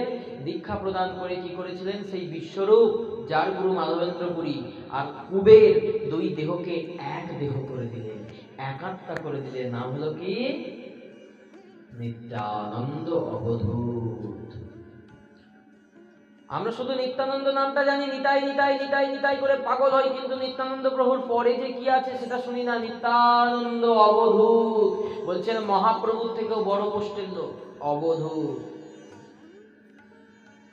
অবধূত সন্ন্যাসী যারা হন, এই অবধূত তত্ত্ব অনেক গুচ্ছ, অনেক বড়, অনেক সম্মানের, অনেক উঁচু সাধনের তত্ত্ব। অবধূত মহাপ্রভু তো সন্ন্যাস নিয়েছিলেন, সেটার এক সন্ন্যাস, কিন্তু আমার নিত্যানন্দ প্রভু যে সন্ন্যাসী ছিলেন, যে ত্যাগী ছিলেন, তিনি অবধূত সন্ন্যাসী ছিলেন। পরবর্তীকালে মহাপ্রভু তো অবধূত থেকে তাকে ছাড়িয়ে আনলেন, যে তোমাকে অত উৎকৃষ্ট সাধনে যেতে হবে না, তুমি কলিজীবের জন্য ভজন করো। নালে যখন নিত্যানন্দ প্রভু প্রথম নবদ্বীপে এসে নন্দনাচার্যের ঘরে দর্শন দেন, মহাপ্রভু তো দেখেই ভয় পেয়ে গেছেন। আরে বাবা, কি এসেছে, এইটি আমার দাদা বলাই, অঙ্গে নীল বসন, নিত্যানন্দাষ্টকমে বলছে, নিত্যানন্দাষ্টকমে প্রথমে কালকে বাবাজি মশাই বলছেন, প্রেমে ঘূর্ণিত নয়ন পূর্ণিত চঞ্চল চানুগতি নিন্দিতম বচনে অমৃত শান্ত নিরমলম বাহুতুলিশ নিরোদিতম বচনে বদনায় ধরা কম্পৈ বাহুতুলিশ নিরোদিতম জয়তি জয় বসুজানবা প্রিয়া দেহি মে স্বপদান্তিকম। প্রেমে ঘূর্ণিত নয়ন পূর্ণিত, তার নয়নটা দেখো যেন প্রেমে ঘূর্ণিত। আমার শিব ঠাকুরের নয়নটা যেন মনে হয় না ধুলো ধুলো প্রেমে ঘূর্ণিত, নিতাই চাঁদের নয়নটা মনে হচ্ছে যেন ধুলো ধুলো প্রেমে ঘূর্ণিত নয়ন অপূর্ণিত। চঞ্চল মৃদুগতি নিন্দিত, এদিকে বলছে চঞ্চল, ওদিকে বলছে গতিটা অথচ মৃদু। কিরকম? ছটপটি অথচ আসতে যাচ্ছে। হয় বলছে তার মনটা ছটপটি কিন্তু পায়ের গতিটা নেই। চঞ্চল মৃদুগতি নিন্দিত। আর কি বলছেন? কর্ণে কুণ্ডল, লাল কুণ্ডল আছে কর্ণে, লাল পলা, কানেতে লাল পলা। কারা পরে লাল পলা? কারা পরে লাল পলা কানে? তান্ত্রিকগণ। কপালে বড় রক্তের ফোঁটা, সিঁদুর দিয়ে রক্ত দিয়ে ভস্ম দিয়ে বড় করে তিলক করা, কালো লালের তিলক করা। বাবা ছিলেন তারাপীঠের সাধক, সেই বাবার থেকে পেয়েছেন কিছু, ওদিকে সাধনা করেছেন, অবধূত হয়েছেন, সাধনা করে আকর্ষণ শক্তি অর্জন করেছেন। এই তো আমার নিতাই তত্ত্ব, এত সহজে বোঝা যাবে না। আজকে কপালে এই তিলকটি দেখছো, রাধাকুণ্ডের রস দিয়ে কালো তিলক করা আছে, এটা নিত্যানন্দ প্রভুর যখন মহাপ্রভুর সাথে মেশেন এইটা ছিল না, এইরকম রূপ ছিল। মাথায় জটা, জটার মধ্যে কি ছিল? ললিতা ত্রিপুর সুন্দরী যন্ত্র, শক্তির উপাসক। কোথা থেকে পাচ্ছ তুমি এইসব কাহিনী? গাজাখড়ি কথা আমাদের বলছো। চলে যাও খড়দার শ্যামসুন্দর মন্দির, সেখানে আজও রাধারানী হেঁটে চলে বেড়ান। সেই রাধারানীর মন্দিরের কাছে আজও সেবিত হচ্ছে মহাপ্রভু নিত্যানন্দ প্রভুর প্রতিষ্ঠিত পূজিত ললিতা ত্রিপুর সুন্দরী যন্ত্র, যাকে আমরা বলি শ্রী যন্ত্রম। শ্রী যন্ত্রম পূজা করলে সৌভাগ্য বৃদ্ধি হয়, ভজন বৃদ্ধি হয়। ললিতা ত্রিপুর সুন্দরী যন্ত্র, সেখানে সমস্ত দেবদেবীর অধিষ্ঠান। সেই ললিতা ত্রিপুর সুন্দরী যন্ত্র, সেইখানে তিনি পূজা করতেন, সেইটা তার আরাধ্য বস্তু ছিল। রাধা গোবিন্দকে তিনি চিনতেন না, এত সস্তার নয়। নিত্যানন্দ প্রভু রাধা গোবিন্দকে চিনতেন না। যখন নন্দনাচার্যের ঘরে বসে আছেন আর চৈতন্য মহাপ্রভু দরজাটা খুলে যে প্রেমালিঙ্গন দিয়েছেন, তখন বলছে, দাদা এবার বুঝতে পারছো তুমি কি জন্য এসেছো, কি করতে এসেছো আর কি করছো? তখন আমার দাদা বলরাম বুঝতে পেরেছে, রে ভাই কানাই, তুই তো আমার ভাই কানাই, এতদিনে ধরা দেয় এইসব কি বেশ পড়েছো তুমি এগুলো? বলছে, আরে ভাই, কাল কলির যা প্রকোপ, এই মাথায় চড়া করে সিঁদুর, কানে কুণ্ডল, ভয়ঙ্কর সাজটা না সাজলে কি আমি টিকবো?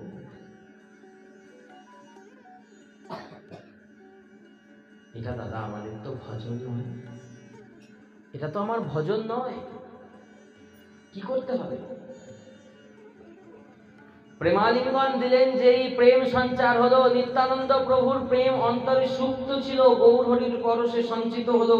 আর গৌর হরির মধ্যে যে প্রেমটি ছিল নিত্যানন্দ প্রভুর, সেই প্রেমের পরশে আরো উচ্ছ্বসিত হতে লাগলো। দুজনে যখন নিতাই গৌরের মিলন হয়েছে নন্দনাচার্যের গৃহে, নিতাই গৌর দুই ভাই দুই স্বরূপ ধরে দাঁড়িয়েছেন কৃষ্ণ বলরাম। শোনো দাদা, তোমা হতেই আমার সবকিছু হইবে, তাই তুমি একদম দেরি করো না, তাড়াতাড়ি কাজে লেগে পড়ো, সংকীর্তন যজ্ঞে লেগে পড়ো। নিত্যানন্দ প্রভুকে দিয়ে সংকীর্তন যজ্ঞে পাঠিয়ে দিলেন। কি করছেন আজকে নিত্যানন্দ প্রভু? ছুটে ছুটে নদী আর পথে পথে যাচ্ছেন, আর পদকর্তা বলছেন, আমার অক্রোধ পরমানন্দ নিত্যানন্দ রায়, অক্রোধ পরমানন্দ নিত্যানন্দ রায়, অভিমান শূন্য নিতাই নগরে বেড়ায়, অভিমান শূন্য নিতাই নগরে বেড়ায়, অধম পতিত জনার দ্বারে দ্বারে গিয়া, অধম পতিত জীবের দ্বারে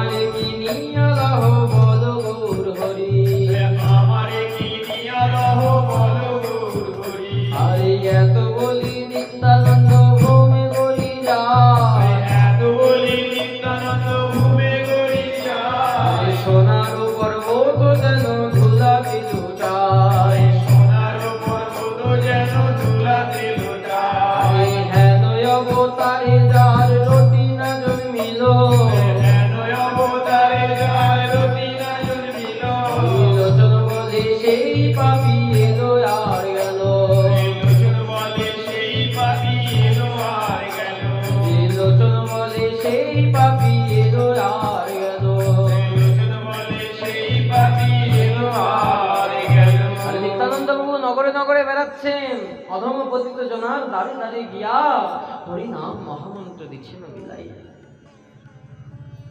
এইরকম দিতে দিতে নিত্যানন্দ প্রভু গৌর দেশে নাম বিতরণ করছেন, প্রেম বিতরণ করছেন এইরকম ভাবে।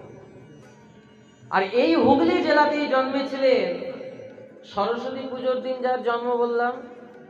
কার জন্ম বলেছি? হ্যাঁ, রঘুনন্দন নয়, ওই রঘুনন্দন দিয়ে আরেকজনের নাম আছে, রঘুনাথ। আমরা বলি না জয়রূপ, সনাতন ভট্ট, রঘুনাথ, শ্রীজীব, গোপাল ভট্ট, এই দাস রঘুনাথ, 6 গোস্বামীর 1 গোস্বামী।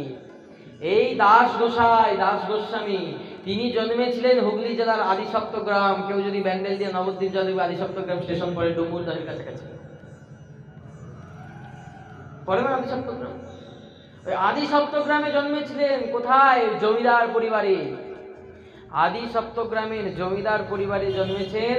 পিতার নাম হিরণ্য দাস, জেঠুর নাম গোবর্ধন দাস।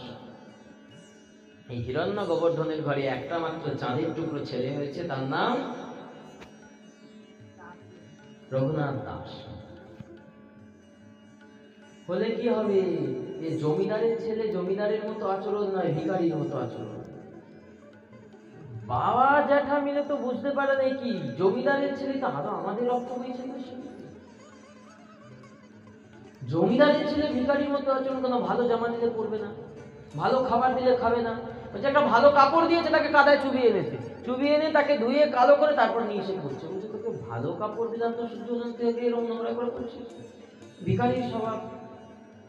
খাবার দিতে গেলে সবাইকে ফেলে দেয়, ফেলে সবাইকে দিয়ে দেয়, দিয়ে যেটুকু তাদের পাতে পড়ে থাকে সেটা তুলে খাচ্ছে। বলছে তো ভিখারির কাজ। এরকম আচরণ কেন? একটা জমিদারের ছেলের কিরকম আচরণ হওয়া উচিত?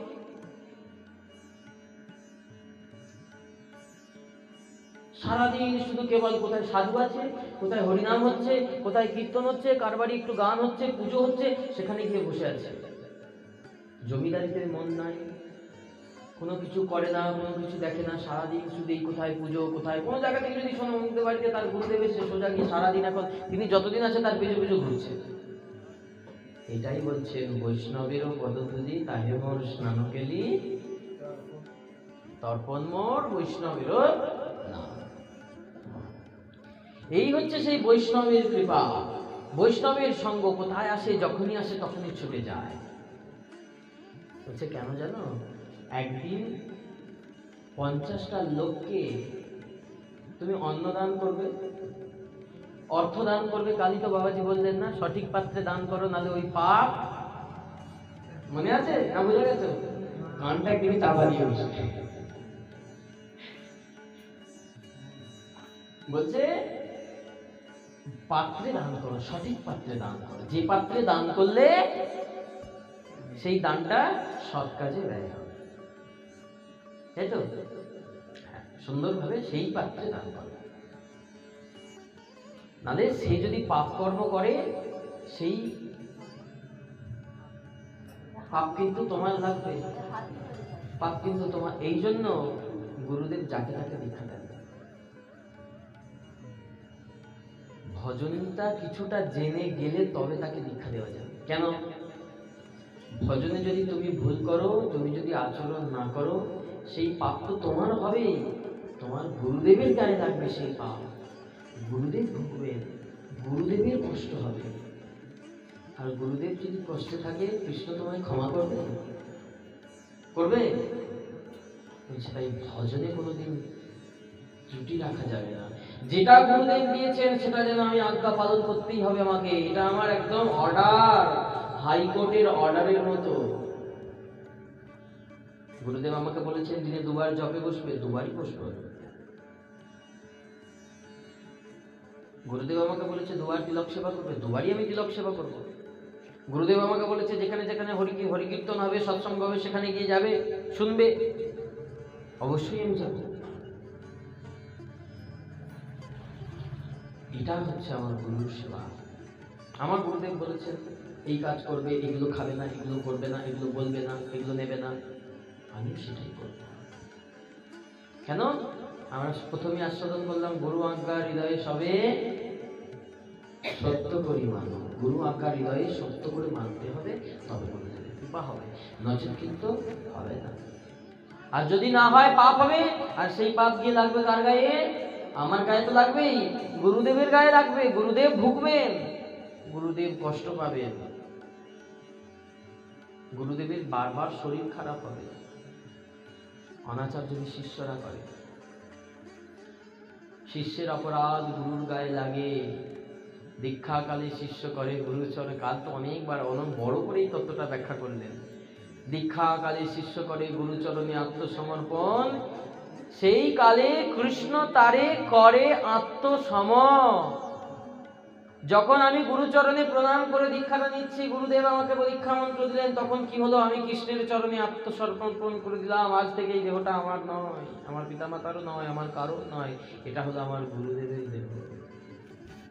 আমি গুরুদেবের চরণে দিলাম। গুরুদেব সেই দেহটাকে কৃষ্ণ ভজনের যোগ্য তৈরি করে তবে তো গোবিন্দের চরণে পাঠাবে। তাহলে গুরুদেবের দেহ, গুরুদেবের জিনিস যদি কিছু খারাপ হয়, ভুগতে কাকে হবে? গুরুদেবকে তো হবে।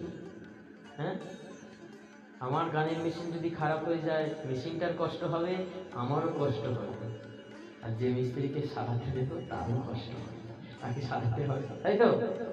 এখানেও ঠিক তেমনি, তিনজন ভাগীদার। তবে জানি অপরাধ আছয় প্রচুর। এই জন্যেই গুরুদেব ফোন করলে কথাটা বারবার বলতেন, সাধু সাবধান। সাধু শব্দ দিয়ে দিয়েছে, সাধু সাবধান। প্রতিদিন সকালবেলা উঠে কথাটা মাথায় রাখবেন, সাধু সাবধান, পাশে যেন অপরাধ না হয়েছে। একটুখানি বৈষ্ণব অপরাধ, তুমি ওই যে অন্নদান করেছো, অর্থদান করেছো, প্রচুর পুণ্য অর্জন করেছো, স্বীকৃতি হয়নি, কিন্তু কৃষ্ণ ভজনের জন্য কিছু অর্জন হয়নি। প্রচুর অর্থ দান করলে কৃষ্ণ ভজনে কিছু হয় না। তাহলে ভগবান বলতেন সর্বধর্মান পরিত্যাজ্যং লোক দান করম্যহম, লোককে দান করো, সর্বধর্ম পরিত্যাগ করো। বলছেন কি গীতায় ভগবান 18 অধ্যায় 66 নম্বর শ্লোকে বলছেন, মোক্ষযোগ অধ্যায় 66 নম্বর শ্লোকে, সর্বধর্মান পরিত্যাজ্যম মামেকং স্মরণম ব্রজ। সব ধর্মের আচরণ পরিত্যাগ পূর্বক তুমি আমার চরণে শরণ নাও। তখন আমি কি করব?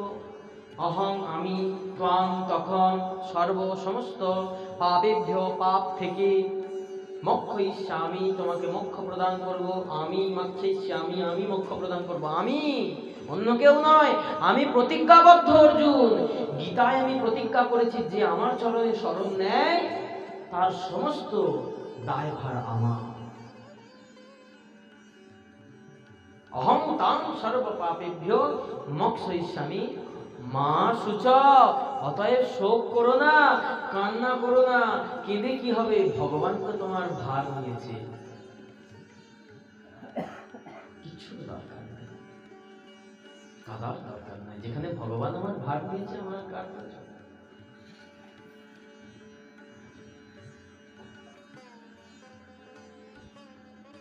এইরকম হচ্ছে ভগবানের স্বরূপ। সেই রঘুনাথ দাস সর্বদা ভিখারির মতো থাকে।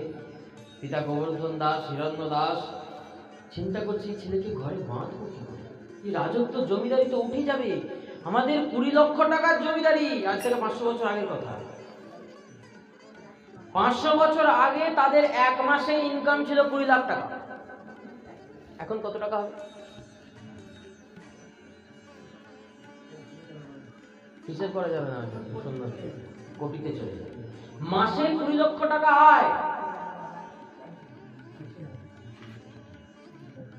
সেই 20 লক্ষ টাকা আয়ের জমিদারি, তার মধ্যে 8 লক্ষ টাকা জমিদার বাড়িতে নবাবের কাছে যায় কর হিসেবে, আর 12 লক্ষ টাকা জমিদারির জন্য নিজেদের খাওয়া পড়ার জন্য থাকে। তোমার মাসে যদি 12 লক্ষ টাকা খাওয়া পড়ার জন্য দেয়, তুমি ওইটা ছেড়ে আসবে নাকি? আসবে? আমার তো খাওয়া পড়ার অভাব নেই, যাবো কি? যাবো না। এটা হচ্ছে বিষয়, বিষয় বিষ। রঘুনাথ দাস গোস্বামীকে স্পর্শ করেনি। রঘুনাথ দাস গোস্বামী এসব কিছুর পরোয়া করেনি। তিনি জানছেন অন্তে মতি স্বগতি, অন্তে যেতে হবে যেমন মতি নিয়ে তেমন গতি পাবো পরের জন্য। অতএব যে মতিটা অন্তে নিয়ে যেতে পারবো তার চর্চা করি এখন থেকে। পরীক্ষার হলে গিয়ে যেন যথাসময়ে ভালো করে গরুর রচনাটা লিখতে পারি, নাহলে হবে না। ঠিক সময়টা ঠিক টাইমে মনে না করলে। দুটি ছেলে গরুর রচনা লিখেছে। একজন লিখেছে গরু খায়, ঘুমায়, পড়ে, মল ত্যাগ করে, মূত্র ত্যাগ করে, আবার গোয়ালা এসে পরিষ্কার করে দিয়ে সব কিছু লিখেছে একজন। আর একজন লিখেছে কি গরুর রচনা, গরু আমাদের গৃহপালিত পশু, গরুর থেকে আমরা এই পাই, গরু এই করে সেই করে, গরুর দেহে এই আছে সেই আছে লিখেছে। একজন 0 পেয়েছে আর একজন 10-এ 6 পেয়েছে। দুজনেই খাতা নিয়ে গেছে, আমাকে 6 কেন দিয়েছেন আর আমাকে 0 কেন দিয়েছেন। যে 6 পেয়েছে তাকে মাস্টারমশাই বললেন যে তুমি যে 6 লিখেছো তোমার থেকেও ভালো আরেকজন লিখেছে, তাই তাকে বেশি নাম্বার তো দিতে হবে, তাই তুমি 6 পেয়েছো। এটা হচ্ছে একটা তুলনা। তুমি কেন 0 পেয়েছো না, তুমি ভুল লেখোনি, ভুল কিছু লেখোনি, তুমি ঠিকই লিখেছো। গরু খায়, ঘুমায়, পড়ে, দাঁড়িয়ে থাকে, আবার শুতে দিক খেতে দিলে খায়, শুয়ে পড়ে, এটা সবই ঠিক লিখেছো। কিন্তু এটা গরুর রচনার বিষয়বস্তু নয়। আমরা সবাই ভজন করি বটে, ভজন করি বটে, কিন্তু ভজনের বিষয়বস্তুটাকে নিয়ে ভজন করি না।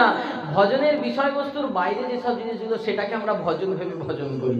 শুধু ভাবি যে ভগবানের চরণে একটা ফুল ফেলে দিতে পারলে, 2টো তুলসী দিয়ে দিতে পারলে আমার ভজন কমপ্লিট হয়ে গেল, আর গুরুদেবের দেওয়া মন্ত্রটা জপ করে ফেলতে পারলে আমার ভজন কমপ্লিট হয়ে গেল। এটা ভজন নয়। নিত্যানন্দ বংশাবতংশ প্রভুপাদ শ্রীপাদ তিনকড়ি গোস্বামী, তিনকড়ি গোস্বামী একটি কথা বলতেন, আগে ভদ্র হ তারপর ভক্ত। ভদ্র না হলে ভক্ত হওয়া যায়, একটু ভদ্র আছে, নাহলে হবে না ভক্ত। আগে অপরাধগুলো শোধন করো, তবে ভক্ত হবে। ভক্ত হওয়া এত সোজা না। আমরা বলি না কত ভক্ত এসেছে, ভক্ত যদি হতো তাহলে ধরণী টলমল করতো।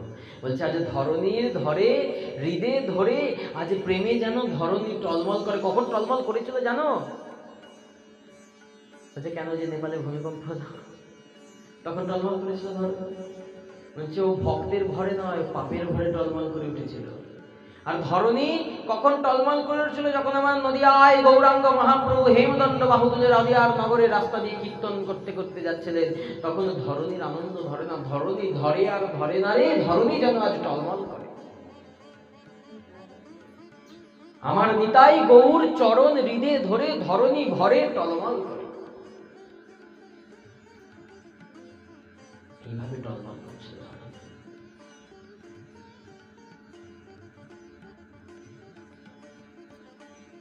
সেই 12 লক্ষ টাকা জমিদারি, সেই 12 লক্ষ টাকার আয় সব কিছু ত্যাগ করে আজকে হঠাৎ খবর পেয়েছেন শান্তিপুরে অদ্বৈত ভবনে আমার মহাপ্রভু এসেছেন। সন্ন্যাসে করিয়া প্রভু মহাপ্রভু এসেছেন, অদ্বৈত মন্দিরে বসে আছেন। মহাপ্রভু এসেছেন, আমি একবার দেখতে যাব না? সবার অন্তরালে দুঃখিয়ে চলে গেছেন মহাপ্রভুর কাছে, গিয়েই সোজা মহাপ্রভুর চরণে পড়ে গেছেন। আর মহাপ্রভুর চরণে পড়ে, প্রভু আমায় একবার কৃপা করো। প্রভুকে বলছে, প্রভু আমাকে কৃপা করো। চৈতন্য মহাপ্রভু বললেন, ওঠো। কে তুমি? কি নাম তোমার? পাশ থেকে এক সেবক বলে উঠলেন, প্রভু ও আদিসপ্তগ্রামের জমিদারের ছেলে হিরণ্য দাস, গোবর্ধন দাস আছে, তার ছেলে রঘুনাথ দাস। রঘুনাথ দাস গোস্বামী সোজা উঠে দাঁড়ালেন, আচরণগুলো খেয়াল করলেন। সোজা উঠে দাঁড়িয়ে ঘুরে সেই সেবকের দিকে তাকিয়ে বললেন, আমি কি, আমি কোথা থেকে এসেছি সেটা আমি ভালো জানি না, তুমি ভালো জানো। আমি কি সেটা আমি বলতে পারবো, তোমাকে বলে দিতে হবে। তুমি চুপচাপ দাঁড়িয়ে শোনো আমি কি বলছি। মহাপ্রভুর চরণে হাত জোড় করে বললেন, প্রভু আমি অধম রঘুনাথ দাস, আমার জন্ম বিষয় বিষ্ঠার। বললেন কি? বিষয় বিষ্ঠার মধ্যে আমার জন্ম।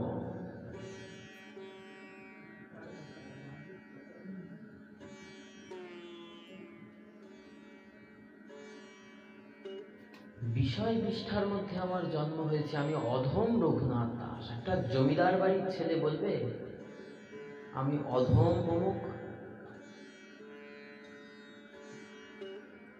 মহাপ্রভু বলছে তুমি তো জমিদারের ছেলে। না প্রভু, আমি জমিদারের ছেলে নেই, আমার বাবা কাকা জমিদার হতে পারে, আমার কি ক্ষমতা আছে আমি জমিদার? বাবা কাকার টাকা আছে, আমার তো কিছু নাই। আমার বাবা কাকার সম্পত্তি আছে, বাবা কাকার জমিদারি আছে, আমার তো কিছু নাই। তুমি তো পাবে, আমার চাই না প্রভু। বিষয় বিষ্ঠার মধ্যে আমার জন্ম। বিষ্ঠা মানে মল। বিষয় বিষ্ঠার মধ্যে আমার জন্ম, এই বিষয় কূপের মধ্যে আমার জন্ম হয়েছে। মহাপ্রভু বলতেন তুমি কি চাও? প্রভু তুমি আমাকে দীক্ষা দাও, আমি ভজন করতে চাই, আমি সংসারে থাকতে চাই না, এই সংসার আমাকে ভালো লাগে না, সংসার বিষামলে দিবানিশি হিয়া জলে চুরাইতে না হইতে উপায়। দিবানিশি যাতনা যন্ত্রণা শেষ নেই, তুমি আমাকে ভজন পথে নিয়ে চলো, যেখানে শুধু অপার আনন্দ, নিত্য নিত্য আনন্দ।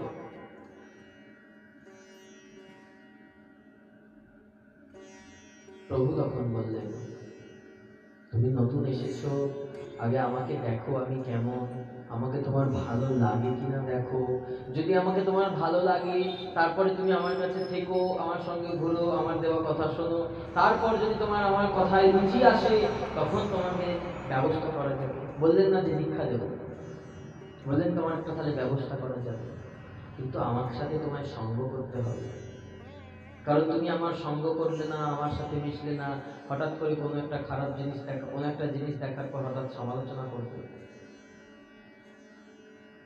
আমাদের চোখটা না খুব খারাপ, খুব তাড়াতাড়ি দোষের দিকে চলে যায়,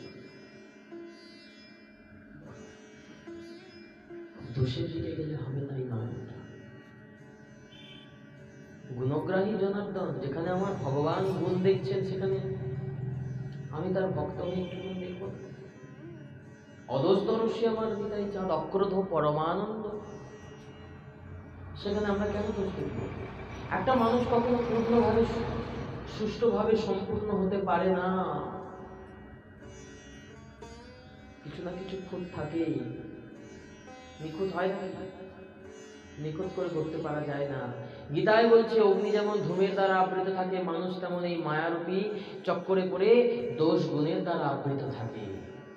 অর্জুন তুমি এই ত্রিগুণের ঊর্ধ্বে যাও, ত্রৈগুণাত্মিকা বিস্ময়াত্মিকা নিস্ত্রৈগুণ্য, এই তিন গুণের উপরে যাও, সত্য রজ তম, এই তিন গুণের ঊর্ধ্বে যাও। তুমি তিন গুণের মধ্যে না থেকে তিন গুণের উপরে ওঠো। এই তিন গুণের উপরে যদি তুমি উঠতে পারো, জানবে তুমি আমার। আমি চাই তিন গুণের উপরে যে উঠতে পারে তার এই জগতের কোনো কিছুতে দুঃখ আসে না, কোনো কিছুই তাকে স্পর্শ করতে পারে না। তাই মহাপ্রভু বললেন তুমি আমার কাছে থাকো কয়েকদিন, আমি এখানে আছি, সঙ্গ করো, তারপর আবার বাড়ি ফিরে যাও। রঘুনাথ দাস গোস্বামী মনটা ক্ষুণ্ণ হলো, কিন্তু ভাবলেন কিছুদিন তো সাধু সঙ্গ করতে পারবো, একবারে যেখানে বাড়িতে পড়েছিলাম তার থেকে তো 10 দিনের জন্য সাধু সঙ্গ করতে পারবো। 10 দিনের জন্য সাধু সঙ্গ করার জন্য সেখানে রয়ে গেলেন, খোঁজাখুঁজি চলছে, হিরণ্য গোবর্ধন দাস পাচ্ছে না। 10 দিন কেটে যাওয়ার পর মহাপ্রভু চলে গেলেন, চরণটা জড়িয়ে ধরে কাঁদছে রঘুনাথ দাস, প্রভু আবার কবে দেখা পাবো? যবে তোমার হৃদয়ের সাথে আমার হৃদয়ের টান একত্রীভূত হবে, যখন প্রেম গাঢ় হবে, টান প্রবল হবে, তখন দেখবে আমি আবার আসবো। বাবাজি মশাই আকর দিচ্ছেন, গো মুখের কথায় কি গৌর মিলে, ওই ভজনে নিষ্ঠা না হইলে, মুখের কথায় কি গৌর মিলে। ভজনে যদি নিষ্ঠা না হয় গৌর পাওয়া যায় না, মুখের কথায় পাওয়া যায় না, গৌর গৌর করে চেঁচালেও পাওয়া যায় না, যদি ভজনে নিষ্ঠা না হয়। নিষ্ঠার সাথে ভজন করতে হবে। যাও তুমি ভজন করো, তোমাকে যে মন্ত্র দিয়েছি যাজন করো, ভজন করো, তাহলেই হবে, যথা সময় তোমার সাথে আমার মিলন। রঘুনাথ দাস বাড়ি চলে এলেন। বাড়িতে এসে মাথা নিচু করে চারদিকে তাকিয়ে ঢুকছে, জানে যে দেখে ফেলে তো চেঁচানি খেতে হবে। পিতা হিরণ্য দাস, গোবর্ধন দাস জ্যাঠামশাই বসে আছেন। সদরে যেই ঢুকেছে, এই যে এদিকে এদিকে শোনো, মাথা নিচু করে। কি হলো, মাথা নিচু করে দাঁড়িয়ে? কি ব্যাপার? বড় হয়ে গেছে বলে কি কাউকে কিছু বলার প্রয়োজন মনে করে না? কোথায় চলে গেছিলে 10 দিনের জন্য? কোথায় গেছিলে 10 দিনের জন্য আমাদেরকে না বলে? বড় হয়ে গেছো না? শোনো, যেটা ভাবছো সেটা কিন্তু হবার নয়। বাবাজিদের সঙ্গে মিশে মিশে তুমিও বাবাজি হয়ে চলে যাবে, ওটা কিন্তু হবার নয়। ওটা তাহলে আমি হতে দিচ্ছি না। এই গোবর্ধন, ছেলের জন্য অপ্সরার মতো সুন্দরী মেয়ে দেখো, তোমার ছেলের বিবাহ দিতে হবে। বিবাহ না দিলে ওকে ঘরে বেঁধে রাখা যাবে না।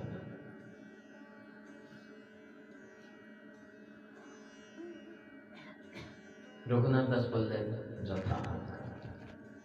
কৃষ্ণ ভক্ত যে সে খুব চতুর, সংসারের মানুষ যেমন চায়, ঠিক আছে, আমি তো জানি আমি কি করবো, তোমাদের কত ভাবনা। আমার যা আছে মনে মনে আছে, যথা সময় আমি যথাযোগ্য কাজ করি। ঠিক আছে। তো ভগবান রঘুনাথ দাস গোস্বামী তখন ভেতরে চলে গেলেন। অপ্সরার মতো সুন্দরী স্ত্রী যাতানা চৈতন্য চরিতামৃতে কৃষ্ণদাস কবিরাজ গোস্বামী বর্ণনা করছেন, ইন্দ্র সম ঐশ্বর্য অপ্সরা স্ত্রী অপ্সরা সম, এসব বান্ধিতে নারীকে যার মন। ইন্দ্রের থেকে বড় বেশি ঐশ্বর্য আর অপ্সরার থেকে সুন্দরী স্ত্রীর সাথে বিবাহ দেওয়া হয়। বাসর রাতে রঘুনাথ দাসকে আর স্ত্রীকে একবার এক ঘরে রেখেছে। রঘুনাথ দাস ঘর থেকে বেরিয়ে পাশের ঘরের দরজাটা দিয়ে হরে কৃষ্ণ মহামন্ত্র জপ করছে। স্ত্রীদের কি কেঁদে আকুল কি হলো, বিয়ে দিল বাবাই কোন পাগলের পাল্লায় ফেললো, বাসর ঘরে রাত্রেবেলা স্বামী নাই রেখে হরে কৃষ্ণ মহামন্ত্র জপ করছে। খবর এসেছে হিরণ্যদাস গোবর্ধনের কাছে, বলছে দেখেছো ছেলে, এত সুন্দর মেয়ে দেখে বিয়ে দিলাম অপ্সরার মধ্যে, তাতেও বলানো যায় না, একে কি করা যায়? একে রঘুনাথ দাসকে বললেন, শোনো, তুমি যদি ভেবে থাকো তুমি এইভাবে সংসারের সমস্ত কিছুতে উদাসীন হয়ে থাকবে, হবে না। কিন্তু এই জমিদারি সব তোমাকে দেখতে হবে। কে দেখবে? জমিদারি লাঠি উঠবে নাকি? ঠিক আছে, যা। তাই চলে গেলে স্ত্রীর কাছে যাচ্ছেন, বসছে, কিন্তু রাত্রি হলেই সেই মহামন্ত্র নাম জপে রেখে যাচ্ছে। স্ত্রী এইরকম দেখতে দেখতে দেখতে দেখতে দেখতে দেখতে পরশ পাথরের পাশে থাকতে থাকতে থাকতে থাকতে না কিছুটা গুণ তাড়া হয়ে যায়। একটা পচা হলে ঝুলতে থাকে, যেমন সবারও কিছু একদিন একদিন তো যায়, একদিনে হয় না, কিন্তু একদিন পচে যায়। হ্যাঁ, এই পরশমণির এখন পরশমণি আছে, সেই পরশমণির পরশে পড়ে পরশ পেয়ে আজ রঘুনাথ দাসের স্ত্রীও ভোজন করতে আরম্ভ করেছে। হিরণ্য দাস গোবর্ধন দাস ভাবছে, দিলাম বিয়ে অপ্সরার মতো স্ত্রী ঘরে বাঁধতে বলে, স্ত্রী তো দেখি ওকে আরো ইন্ধন যোগাচ্ছে। স্ত্রী কি অবস্থা! এই মতো খবর এসেছে মহাপ্রভু এসেছেন, ছুটে গেছেন মহাপ্রভুর কাছে শান্তিপুরে, প্রভু আমাকে তুমি এবার তোমার চরণে নিয়ে নাও, আমাকে ওরা দীক্ষা দেয়, আমাকে ওরা স্ত্রী বিয়ে দিয়ে দিয়েছে, আমাকে সংসারে বাধা করে দিয়েছে, আমি চাই না। আমি তো ন ধনম ন জীবনম ন কবিতা ন সুন্দরী, আমি ধন চাই না, জন চাই না, কবিতা চাই না, সুন্দরী চাই না, আমি তো তোমার ওই রাঙানুটি চরণ চাই প্রভু। মহাপ্রভু রঘুনাথ দাস গোস্বামীকে তুলে বললেন, স্থির হও রঘুনাথ, না হও বাতুল, ক্রমে ক্রমে পাই জীব ভব সিন্ধুকুল, মর্কটের বৈরাগ্য না করো লোক দেখাইয়া, যথাযোগ্য বিষয় ভুঞ্জ অনাসক্ত হইয়া। স্থির হও রঘুনাথ, না হও বাতুল। এত বাতুল হই না, বাতুল হচ্ছ কেন? এত চঞ্চল হচ্ছ কেন? ক্রমে ক্রমে পায় জীব ভব সিন্ধুকুল, জীব একদিনে পায় না, জীব একদিনে কৃষ্ণচরণ পায় না, ক্রমে ক্রমে পায়।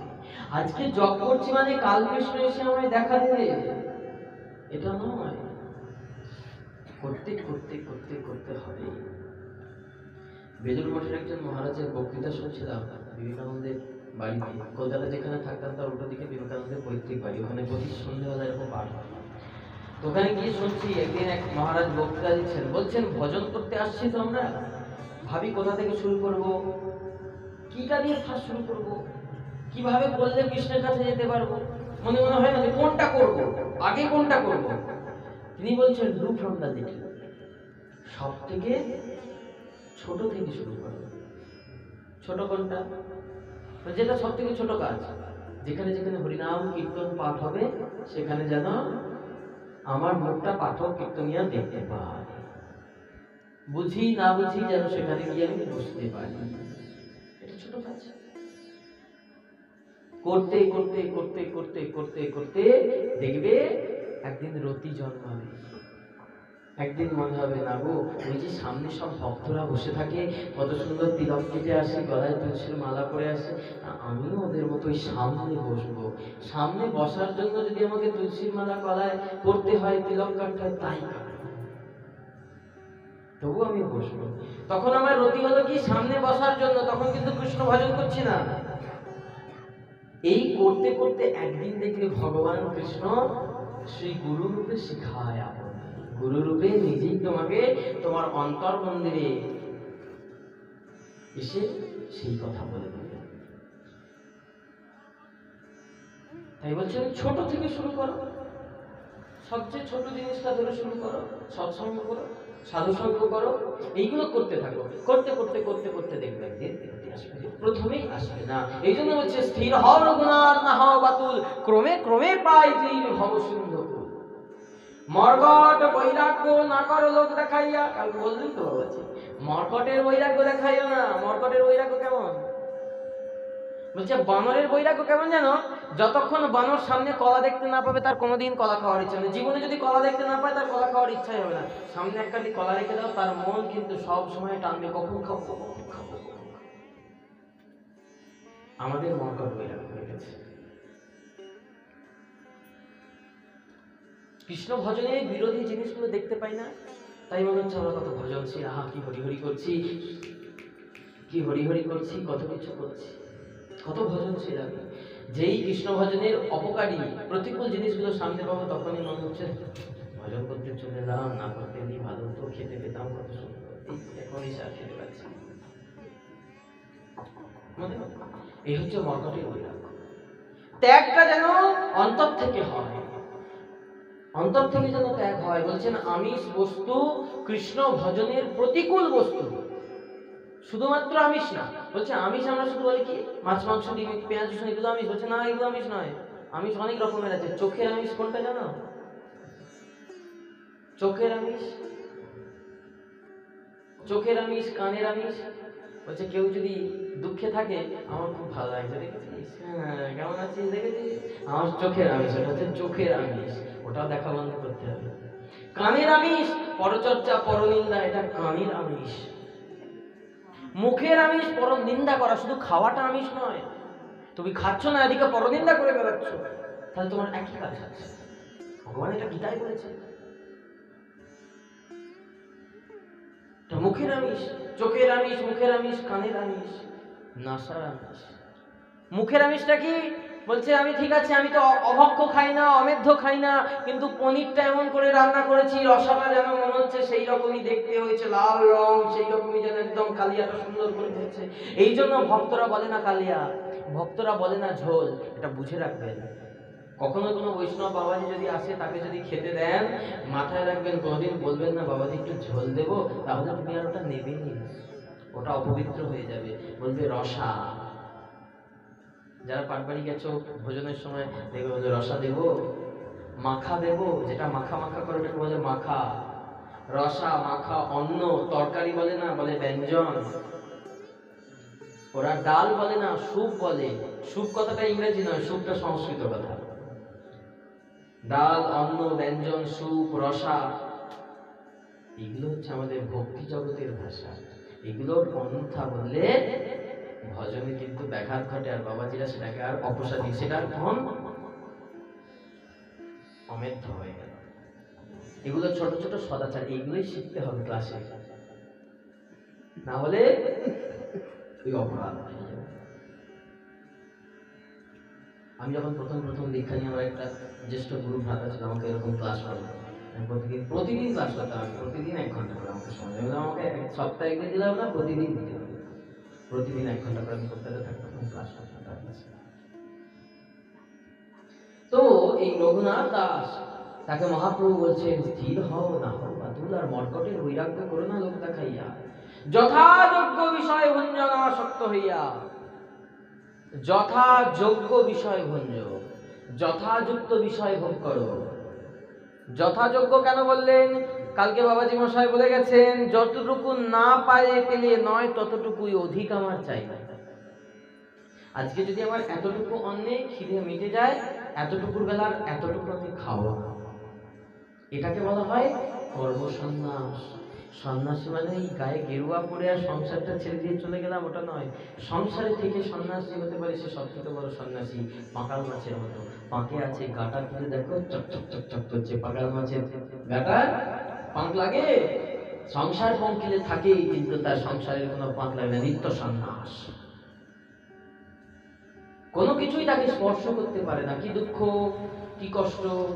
এই জন্য বলছেন, গীতা যদি কেউ পড়ো, পুরোপুরি গীতাটা যদি একবার যদি শ্লোক ওয়াইজ পড়া হয়, তাহলে বোঝা যাবে জীবনের কোন সময় কি সিদ্ধান্ত করতে হবে। ওখানে ভগবান বলে দিয়েছে, তোমার জীবনে এই কঠিন পরিস্থিতি, এই সিদ্ধান্ত নাও। অর্জুনকে দিয়ে ভগবান বলেছে, জীবনে চলার পথে আমাদের একটাই হাতিয়ার হওয়া উচিত, গীতা। আমাদের এই জন্য হিন্দুদের ধর্মগ্রন্থ, সনাতনীদের ধর্মগ্রন্থ হচ্ছে গীতা, শ্রীমদ্ ভগবত গীতা। তাই গীতা পড়ো, নিজের বাড়িতে পড়ো, পড়াও, আর যাদের ইচ্ছা হচ্ছে তার এখানে আসবে, পড়ো। তো রঘুনাথ দাস গোস্বামী বললেন, তাহলে আমার কি করা উচিত? বলছে, সংসারে ফিরে যাও। আজ থেকে তুমি সংসারে থাকবে, ঘোর সংসারী। সংসারে থাকবে শুধু না, তুমি ঘোর সংসারী। কেউ দেখে বুঝতে পারবে না যে তুমি ভজনশীল, তুমি ঘোর সংসারী। কিন্তু তোমার মাথায় থাকলে আমার গৌর গোবিন্দের চরণে আমায় যেতে হবে, আমার গৌর গোবিন্দের ভজনা দিনের শেষে আমাকে করতে হবে। সেটা পরে, এখন। তো তিনি সংসারে ফিরে এলেন। বলছে, শোনো, তোমার কাকার জ্যাঠাকে বাবার জ্যাঠাকে দেখাবে, তুমি বিরাট জমিদারি সামলাচ্ছ, সব করো, কিন্তু মনে মনে তুমি ভজনা করো না। কি আছে অসুবিধা? অসুবিধা আছে কিছু নেই তো? বললেন সুন্দরভাবে। এসে বলছেন, পিতা গোবর্ধন দাস, হিরণ্য দাস এসেছে, যেই বলছে এইভাবে ওকে আটকানো যাবে না, ওকে কি করতে হবে? বলছে, এই যে শোনো শোনো শোনো, কোথায় গেছিলে? ওই সন্ন্যাসীর কাছে গেছিল, ওই কি নাম, চৈতন্য মহাপ্রভু না? শোনো শোনো, তুমি আবার কালকে যাবে, জমিদার বাড়ি থেকে তত্ত্ব যাবে ওই সন্ন্যাসীদের খাওয়ার জন্য। রঘুনাথ বলে, বাবা, এত ভূতের মুখে নাম না। যারা আমাকে যেতে দিত না আজকে, তারা বলে ওখানে তত্ত্ব নিয়ে যাবে তুমি জমিদার বাড়ির লোক নিয়ে। কি ব্যাপার? কেস কিছু আছে নিশ্চয়। কি ব্যাপার, কি ব্যাপার, কি হয়েছে?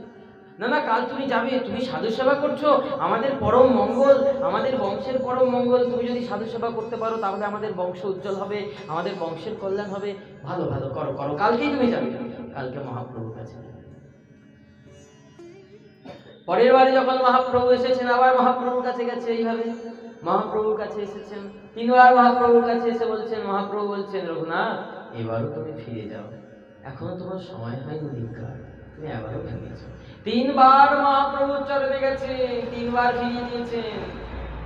3 বার পর যখন ফিরে এসেছেন, নবাবের ঘর থেকে পেয়াদা এসেছে, আপনাদের নামে রিপোর্ট আছে, আপনারা 20 লক্ষ টাকা আয় করেন, তার 8 লক্ষ টাকা নবাবকে দেন, 12 লক্ষ টাকা নিজেরা খান। এটা কিরকম কাজ? নবাবকে তো 12 লক্ষ টাকা দেওয়া উচিত, 8 লক্ষ টাকা তো নিজের খাওয়া উচিত। নবাব ডেকে পাঠিয়েছে। যেই হিরণ্য দাস গোবর্ধন দাস এটা শুনেছে, পেছন দরজা দিয়ে পালিয়ে গেছে। রঘুনাথ দাস গোসাইকে বলছে, তুমি জমিদারি সামলাচ্ছ তো, তুমি সামলাও, দেখো ওরা কি করে, আমরা চলে গেলাম। ওই পিছনের গেট দিয়ে চলে গেছে, সামনের গেট দিয়ে নবাবের পেয়াদারা ঢুকেছে। রঘুনাথ দাস গোসাই পাঠিয়ে দিলেন। রঘুনাথ দাস গোসাই দাঁড়িয়ে আছেন, বলছে, কোথায় হিরণ্য, কোথায় গোবর্ধন, ডেকে আনো তাদেরকে, আমরা গ্রেপ্তার করে নিয়ে যাব নবাবের কাছে, শুলে চড়াবো। বলছে, তারা তো নেই, ওই পেছনের দরজা দিয়ে পালিয়ে গেছে। তুমি কে? বলছে, আমি তাদের ছেলে রঘুনাথ দাস, আমাকে নিয়ে যাবে? হ্যাঁ চলো, তোমাকেই নিয়ে যাবো। নবাবের কাছে নিয়ে গেছে। নবাবের কাছে নিয়ে গিয়ে নবাবকে বলছে, হ্যাঁ জাহাপানা, আপনার কি বক্তব্য আছে? তোমরা 20 লক্ষ টাকা আয় করো, 12 লক্ষ টাকা নিজেরা খাও, 8 লক্ষ টাকা আমাকে দাও। মহারাজ, আমি একটা কথা বলি আপনাকে, আপনার ছেলের নামটা কি জানো? আমার ছেলের নাম কেন, কি লাগবে? না, আপনার ছেলের নামটা একবার বলুন। আমার ছেলের নাম নাসির মাহমুদ। আচ্ছা, আপনার ছেলের নাম নাসির মাহমুদ, বয়স কত? কত হবে? মধ্যবয়স্ক হবে, এরকম 30-32। আমার বয়স কত? আপনার ছেলের বয়স। তাহলে আপনার ছেলে আমার কি হলো? কে হবে? তো আমার ছেলে তোমার ভাই ভাই সম্পর্ক হবে। আচ্ছা মহারাজ, হবে না। আপনি যখন বললেন আপনার ছেলে ভাই, আপনার ছেলে আর আমার ছেলে ভাই ভাই, তাহলে এক ভাই আর আরেক ভাইয়ের মধ্যে কখনো ভেদ থাকা উচিত? তখন রাজা হোসেন শাহ, নবাব হোসেন শাহ রঘুনাথকে বুকে টেনে নিয়ে বলেছে, আজকে তোমার মতে আমি শিক্ষা পেলাম ভ্রাতৃত্ববোধ কি জিনিস। তুমি একটা হিন্দু ছেলে হয়ে, তুমি একটা সনাতন ধর্মের ছেলে হয়ে আমাকে শিক্ষা দিলে। তুমি একটা হিন্দু ধর্মের ছেলে হয়ে আমার মতো একটা জবনের ছেলেকে ভাই বলেছো। যাও, তোমার সমস্ত খাজনা আমি মকুব করে দিলাম। তুমি আজ থেকে 12 লক্ষ টাকা তোমরা দেবে, 8 লক্ষ টাকা আমাকে দেবে। ভাই ভাইয়ের মধ্যে কোনো ভেদ হয় না, যা দেবে তাই থাকবে। এক ভাইয়ের জিনিস আরেক ভাইয়ের কাছে থাকবে, আরেক ভাইয়ের জিনিস আরেক ভাইয়ের কাছে থাকবে। এটাই তো ভ্রাতৃত্বের সম্পর্ক। যাও, তোমার আমি মুকুব করে দিলাম। রঘুনাথ দাস নাচতে নাচতে চলে এলেন। এই জন্য বলে না, কৃষ্ণ নামে চলে যে জানা, অসাধ্য সাধন করে সেই জনা। রঘুনাথ দাস মশাই কিন্তু ঠান্ডা মাথায় কার্যোদ্ধার করে দিয়েছে। বাবা খুব সাবধান, কৃষ্ণ ভক্তের মুখ থেকে একটা কথা, হ্যাঁ কি না যাই করো তুমি ফেসে গেছো। হ্যাঁ বললেও ফাঁসবে, না বললেও ফাঁসবে। এটা হচ্ছে কৃষ্ণ ভক্তের শক্তি, কৃষ্ণ নামের যে দাহিকা শক্তি। কৃষ্ণ নাম যে নেয় সে যে ফেসে যায়। যে কৃষ্ণ নাম একেবারে নিয়েছে ফেসে গেছে, আর ছাড়তে পারছে না। কৃষ্ণ নামের যেমন দাহিকা শক্তি, কৃষ্ণ ভক্তেরও তেমন দাহিকা শক্তি আছে। সেও পারে। এই রঘুনাথ দাস গোসাই ফিরে যে এসেছেন, অমনি পিছনের গেট দিয়ে হিরণ্য দাস গোবর্ধন দাস ঢুকেছে। বলছে, কি ব্যাপার, ঠিকঠাক করেছো নাকি সব জমিদারি খুইয়ে চলে এলে? ভালো করে শোনো, সব জমিদারি খুইয়ে চলে এলে নাকি কিছু সমস্যার সমাধান করে এলে? হায় রে, দারুণ সংসারীর চরিত্র দেখিয়া আমার পরাণে লাগিছে ভয়। কাল সাপের মুখে ছুটিয়া রয়েছে, আমার কখন কি জানি হয়। এমন দারুণ সংসার। নবাব আমাকে তুলে নিয়ে গেল, আজকে পারলে শুলে চড়াতে পারতো। আমার বাবা জ্যাঠা হয়ে একবার জিজ্ঞাসা করলো না কেমন আছি, জিজ্ঞাসা করছে কি সব জমিদারি আছে নাকি খইয়ে এসেছো? এত বিষয় বিষ। কি আপন, কি আমার আপন, কাকে আমি আপন বলে ডাকবো? আমার তো কেউ আপন না। সেই দিন রাত্রেবেলা মনে মনে ভাবছেন এইভাবে, হঠাৎ একদিন চণ্ডী মণ্ডপে শুয়ে আছেন। হঠাৎ শ্রীকৃষ্ণের মোহন বাঁশির সুর শুনতে পেলেন। যেই বাঁশির সুর শুনতে পেলেন, সেই রাত্রিতে আদি সপ্তগ্রাম পরিত্যাগ করে সোজা ছুটতে ছুটতে গঙ্গার তীর ধরে চলেছেন। হেনমতে তিনি খবর পেলেন, পানিহাটি গঙ্গা তীরে আমার নিতাই চাঁদ অবতীর্ণ হয়েছেন, নিতাই চাঁদ এসেছেন। ও, গৌরাঙ্গ মহাপ্রভুর পার্ষদ নিতাই চাঁদ এসেছেন। চৈতন্য চন্দ্রের কৃপা হইয়াছে ইহারে, চৈতন্য প্রভুর বাতুল কে রাখিতে পারে?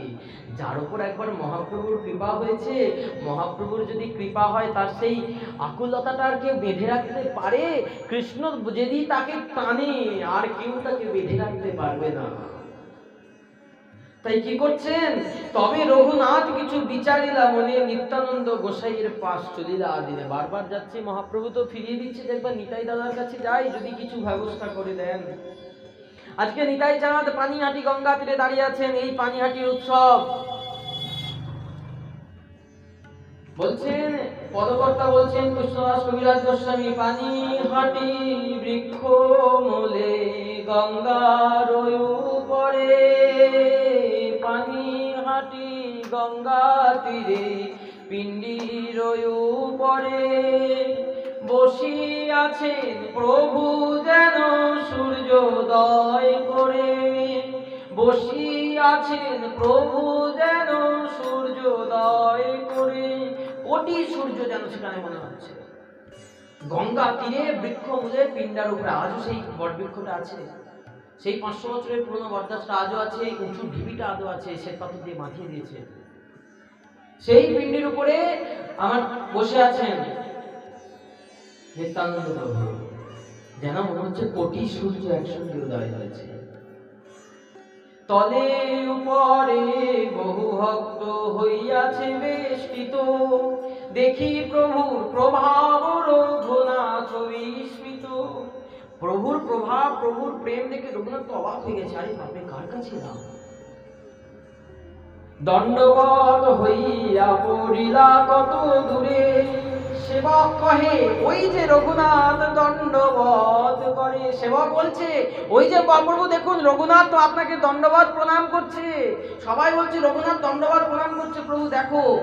তখন নিতাই চাঁদ বলছেন শুনি প্রভু কহে চোরা দিলি দর্শন, আয় আয় আজ লাগি তোরে করিম দণ্ডন।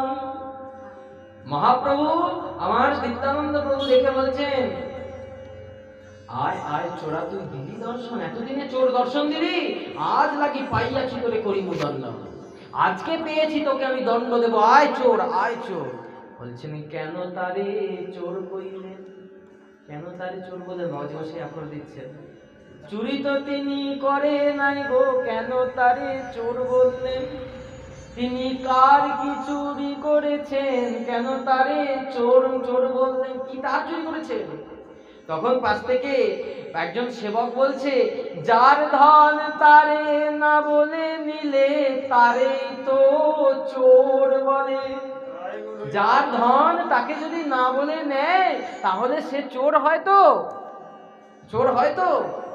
তাই বলছে যা অপরের ধন যদি না বলে নেয় তাহলে তাকে চোর বলে। আমার গৌর তো নিতাইয়ের ধন, তারে না বলে নিতে গেছিল। গৌর তো আমার নিতাইয়ের ধন, ধনমর নিত্যানন্দ প্রতিমর গৌরচন্দ্র।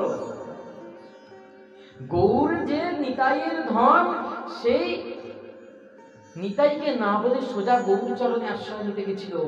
এই জন্য ওকে সাজা দেব আজকে। প্রভু বলে কেহ না করে অকট গমন, আকর্ষীয় প্রভু তার মাথে ধরিতা চরণ। চরণে দণ্ডবাদ করেছেন, প্রভু তার মাথার উপর দুটি চরণ নিয়েছে। নিকটে না আইস চোরা ভাগ দূরে দূরে, আজ লাগি পাইয়াছি দণ্ডি মুখ তোমারে। নিকটে না আইস চোরা ভাগ দূরে দূরে, আজ লাগি পাইয়াছি দণ্ডি মুখ তোমারে। তুমি কাছে আসো না চোরা, দূর থেকে পালাচ্ছ প্রণাম করে। আজ পেয়েছি তোমাকে আমি। কি দণ্ড দেবেন প্রভু, আমি তো অধম, আমি তো পাপী, আমি আপনার চরণে শরণ না নিয়ে আমি গৌরের চরণে শরণ নিতে গেছিলাম। কেন বলছেন জগৎ গুরু তত্ত্ব আমার নিত্যানন্দ, নিত্যানন্দ গুরু তত্ত্ব। গুরু ছেড়ে যে পাপী গোবিন্দ ভজে, অশেষ ভজন করিলেও নরকে পরিমজে। গুরু ছেড়ে যদি কোনো পাপী গোবিন্দ ভজন করে, অশেষ ভজনা করলেও নরকে পরিমজে। তাই বলছেন তুমি গুরু ছেড়ে গোবিন্দ ভজন করতে গেছিল, পাবে কখনো, কে দেবাকে দেবে। তাই নিতাই চরণে আশ্রয় নাও। তাই বলছেন ভজন নিতাই, ভজন নিতাই, আমার নিতাই ভজলে গৌর পাবে, গৌর পেলে ব্রজে যাবে। এটাই তো তত্ত্ব। কি দণ্ড দেব বলছেন শোনো, তোমাকে দণ্ড দেব সেটাই, দধি চিরা ভক্ষণ করহ মোর গণে, শুনিয়া আনন্দ হইল রঘুনাথের মনে। আজকে আমার যত ভক্তবৃন্দ আছে, আমার গণ আছে, সকলকে তুমি দধি চিরা ভক্ষণ করা। সব দ্রব্য আনাইয়া চৌদিকে ধরিলা, মহোৎসব নাম শুনি ব্রাহ্মণ আইলা। সমস্ত ব্রাহ্মণ বৈষ্ণব ভক্তবৃন্দ সবাই এলেন। আজ মহোৎসব হচ্ছে পানিহাটির গঙ্গা তীরে। কি মহোৎসব হচ্ছে, কিরকম বলছেন, আর গ্রামান্তর হইতে সামগ্রী আনিল, শত দুই চারি হোল নাইল। হোলনা, হোলনা মানে বড় বড় বড় বড় জায়গা, গামলা থেকেও বড় বড় জায়গা, হোলনা। বড় বড় হোলনাতে চিড়ে ভেজানো হচ্ছে।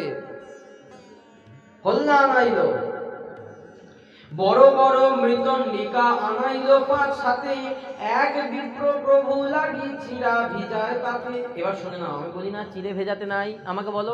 অনেকে বলবে যে তুমি এগুলো কোথা থেকে পাচ্ছ। এখানেই গ্রন্থ প্রমাণ, এখানেই প্রমাণ দিচ্ছেন যে চিড়ে কি দিয়ে ভেজাতে হয়।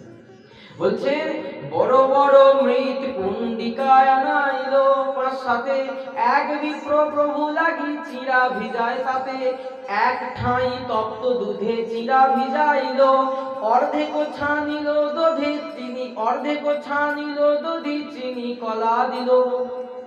কি দিল?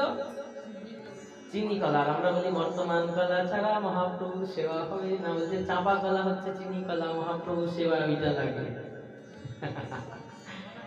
চাপা কলা, চিনি কলা বলে ওটাকে, বুঝেছো? ছোট ছোট কলা, এইটুকু কলা তাকে চিনি কলা বলে। আমরা বলি কি বর্তমান কলা চাচ্ছে, আপনার খেতে ইচ্ছা হচ্ছে সেটা বলবেন, প্রভুর নামে চালালে হবে? প্রভু সেবার ভাব আছে। তাই বলছেন এক বিপ্র প্রভু লাগিয়ে চিরা ভিজায় তাতে, এক ব্রাহ্মণ তাতে এক বিপ্র কি করছে? তাতে চিরা ভিজাচ্ছে। কিসে চিরা ভিজাচ্ছে? এক ঠাঁই তপ্ত দুধে চিরা ভেজাইল। বলছে তপ্ত দুধে চিরা ভেজাতে হবে। কাঁচা দুধ দিয়ে দিই আমরা, যারা বাড়িতে এক মাসা করে দিই তারা কি করে কাঁচা দুধের চিরা দিত? কাঁচা দুধ তখন দিত বাবা, কাঁচা দুধ কি করে দেবে? তপ্ত দুধে চিরা ভেজাতে হবে। হাত সহ কুসুম গরম করতে হবে, মিনিমাম একটু গরম করে তাদের চিড়ে ভেজাতে হবে। সেই তাতে চিড়ে ভেজানো, তপ্ত দুধে চিড়ে ভেজাইল। আর একটা কিসে করছে? অর্ধেক ছানিল দধি চিনি কলা দিয়া। অর্ধেকটা ভেজানো হলো দধির সাথে, দধি মানে দই, তার সঙ্গে চিনি কলা। আজও পানিহাটিতে গেলে দেখতে পাবে যে আজও মানসা মানসা ভোগ বিতরণ হচ্ছে। প্রত্যেকটা আশ্রম যায়, প্রত্যেক সংঘ যায়, প্রত্যেকে যায়, ওখানকার বাড়ি বাড়ি মানুষজনও যায়। যে পানিহাটিতে গিয়ে কেউ যদি চিড়ে দধি বিলোতে পারে ভক্তকে, কেউ এক হাঁড়ি নিয়ে গেল, চিড়ে দধি মাখিয়ে আম দিয়ে কাঁঠাল দিয়ে ভালো করে কলা দিয়ে মাখিয়ে নিয়ে গেল, সকলকে মুটো মুটো দিচ্ছে। আমরা গেছিলাম, মোটামুটি প্রায় হিসেব করে দেখতে গেলে লাখখানেক লোক হবে, না লাখখানেকের বেশি লোক হবে। আমরা বলতে পারিনি, মানে ফেলে দিলে আর আমাকে খুঁজে পাওয়া যাবে না, এত লোকের ভিড়।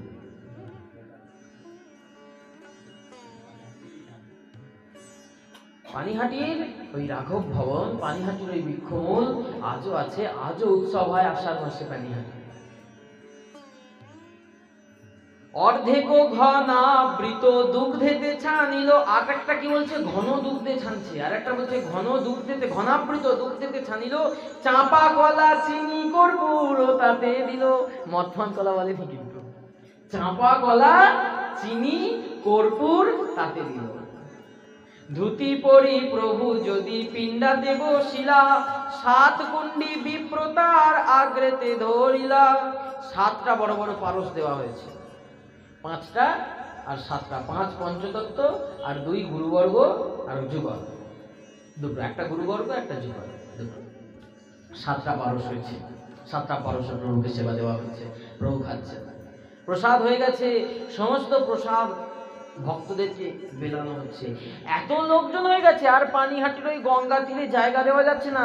লোক ওই প্রসাদের আনন্দে, চিড়ে দধি খাওয়ার আনন্দে সত্যি আনন্দময়, খেলে বসে যায়।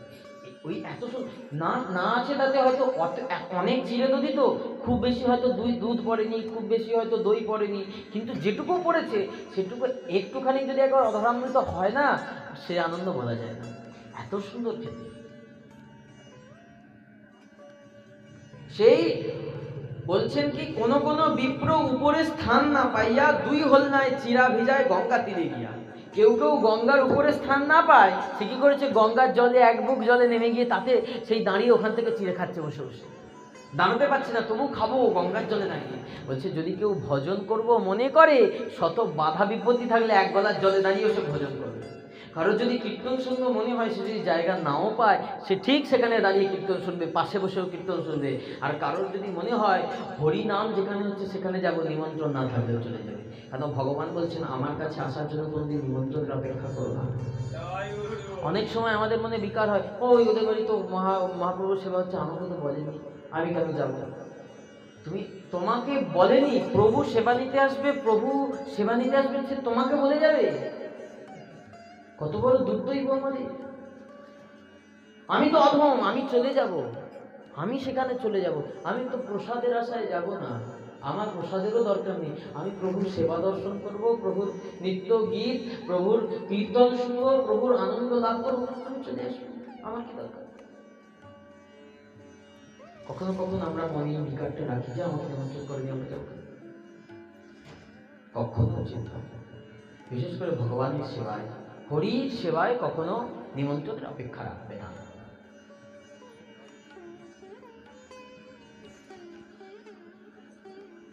এইভাবে করতে করতে করতে করতে চতুর্দিকে বলছেন অদ্য হইতে প্রচারিত চিরাগ উৎসব। এই থেকে চিরাগ উৎসব প্রচার হলো। অদ্য হতে প্রচার হইল মালসা ভোগের প্রথা। এই পানিহাটি থেকে মালসা ভোগের প্রথা প্রচলন হয়েছে। এর আগে মালসা ভোগ ছিল না। এর আগে মালসা ভোগের প্রচলন ছিল না।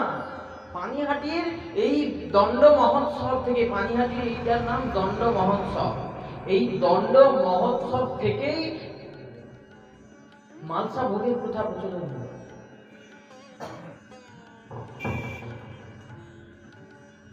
সবার ঘরে প্রসাদ দিয়েছে, সবাইকে দিতে গেছে, সবাই কি আনন্দ, সবার এই প্রসাদ পেয়ে সেই প্রসাদের আনন্দে নীলাচল থেকে মহাপ্রভুকেও ডেকে এনেছেন স্মরণে। নিত্যানন্দ প্রভু মহাপ্রভুকেও ডেকেছেন স্মরণে, তুমিও এসো। গৌর হরি এসেছেন, রঘুনাথ দাস কৃপা পেয়েছেন। রঘুনাথ দাস কৃপা পেয়েছেন। রঘুনাথ দাস কৃপা পাওয়ার পর চৈতন্য মহাপ্রভুর কাছে গেলেন। চৈতন্য মহাপ্রভুর কাছে গিয়ে চৈতন্য মহাপ্রভু তাকে সিদ্ধ স্বরূপের ভজন পদ্ধতি বললেন। তারপর তিনি বৃন্দাবনে চলে গেলেন। আজও বৃন্দাবনে সেই রঘুনাথ দাস গোস্বামী, সেই যে রাধাকুণ্ডের তীরে বসে ভজন করতে শুরু করেছেন, আজও আছে রঘুনাথ দাস গোস্বামী সেই গদ্দি। আজও আছে সেই রঘুনাথ দাস গোস্বামীর সেই পীঠ, যেখানে বসে তিনি ভজন করতেন। আজও রাধাকুণ্ডে গেলে দেখতে পাবেন। এই হচ্ছেন রঘুনাথ দাস গোস্বামীর চরিত্র, যেটা আমাদের গৌড়ীয় বৈষ্ণব জগতের একটা বিশেষ চরিত্র।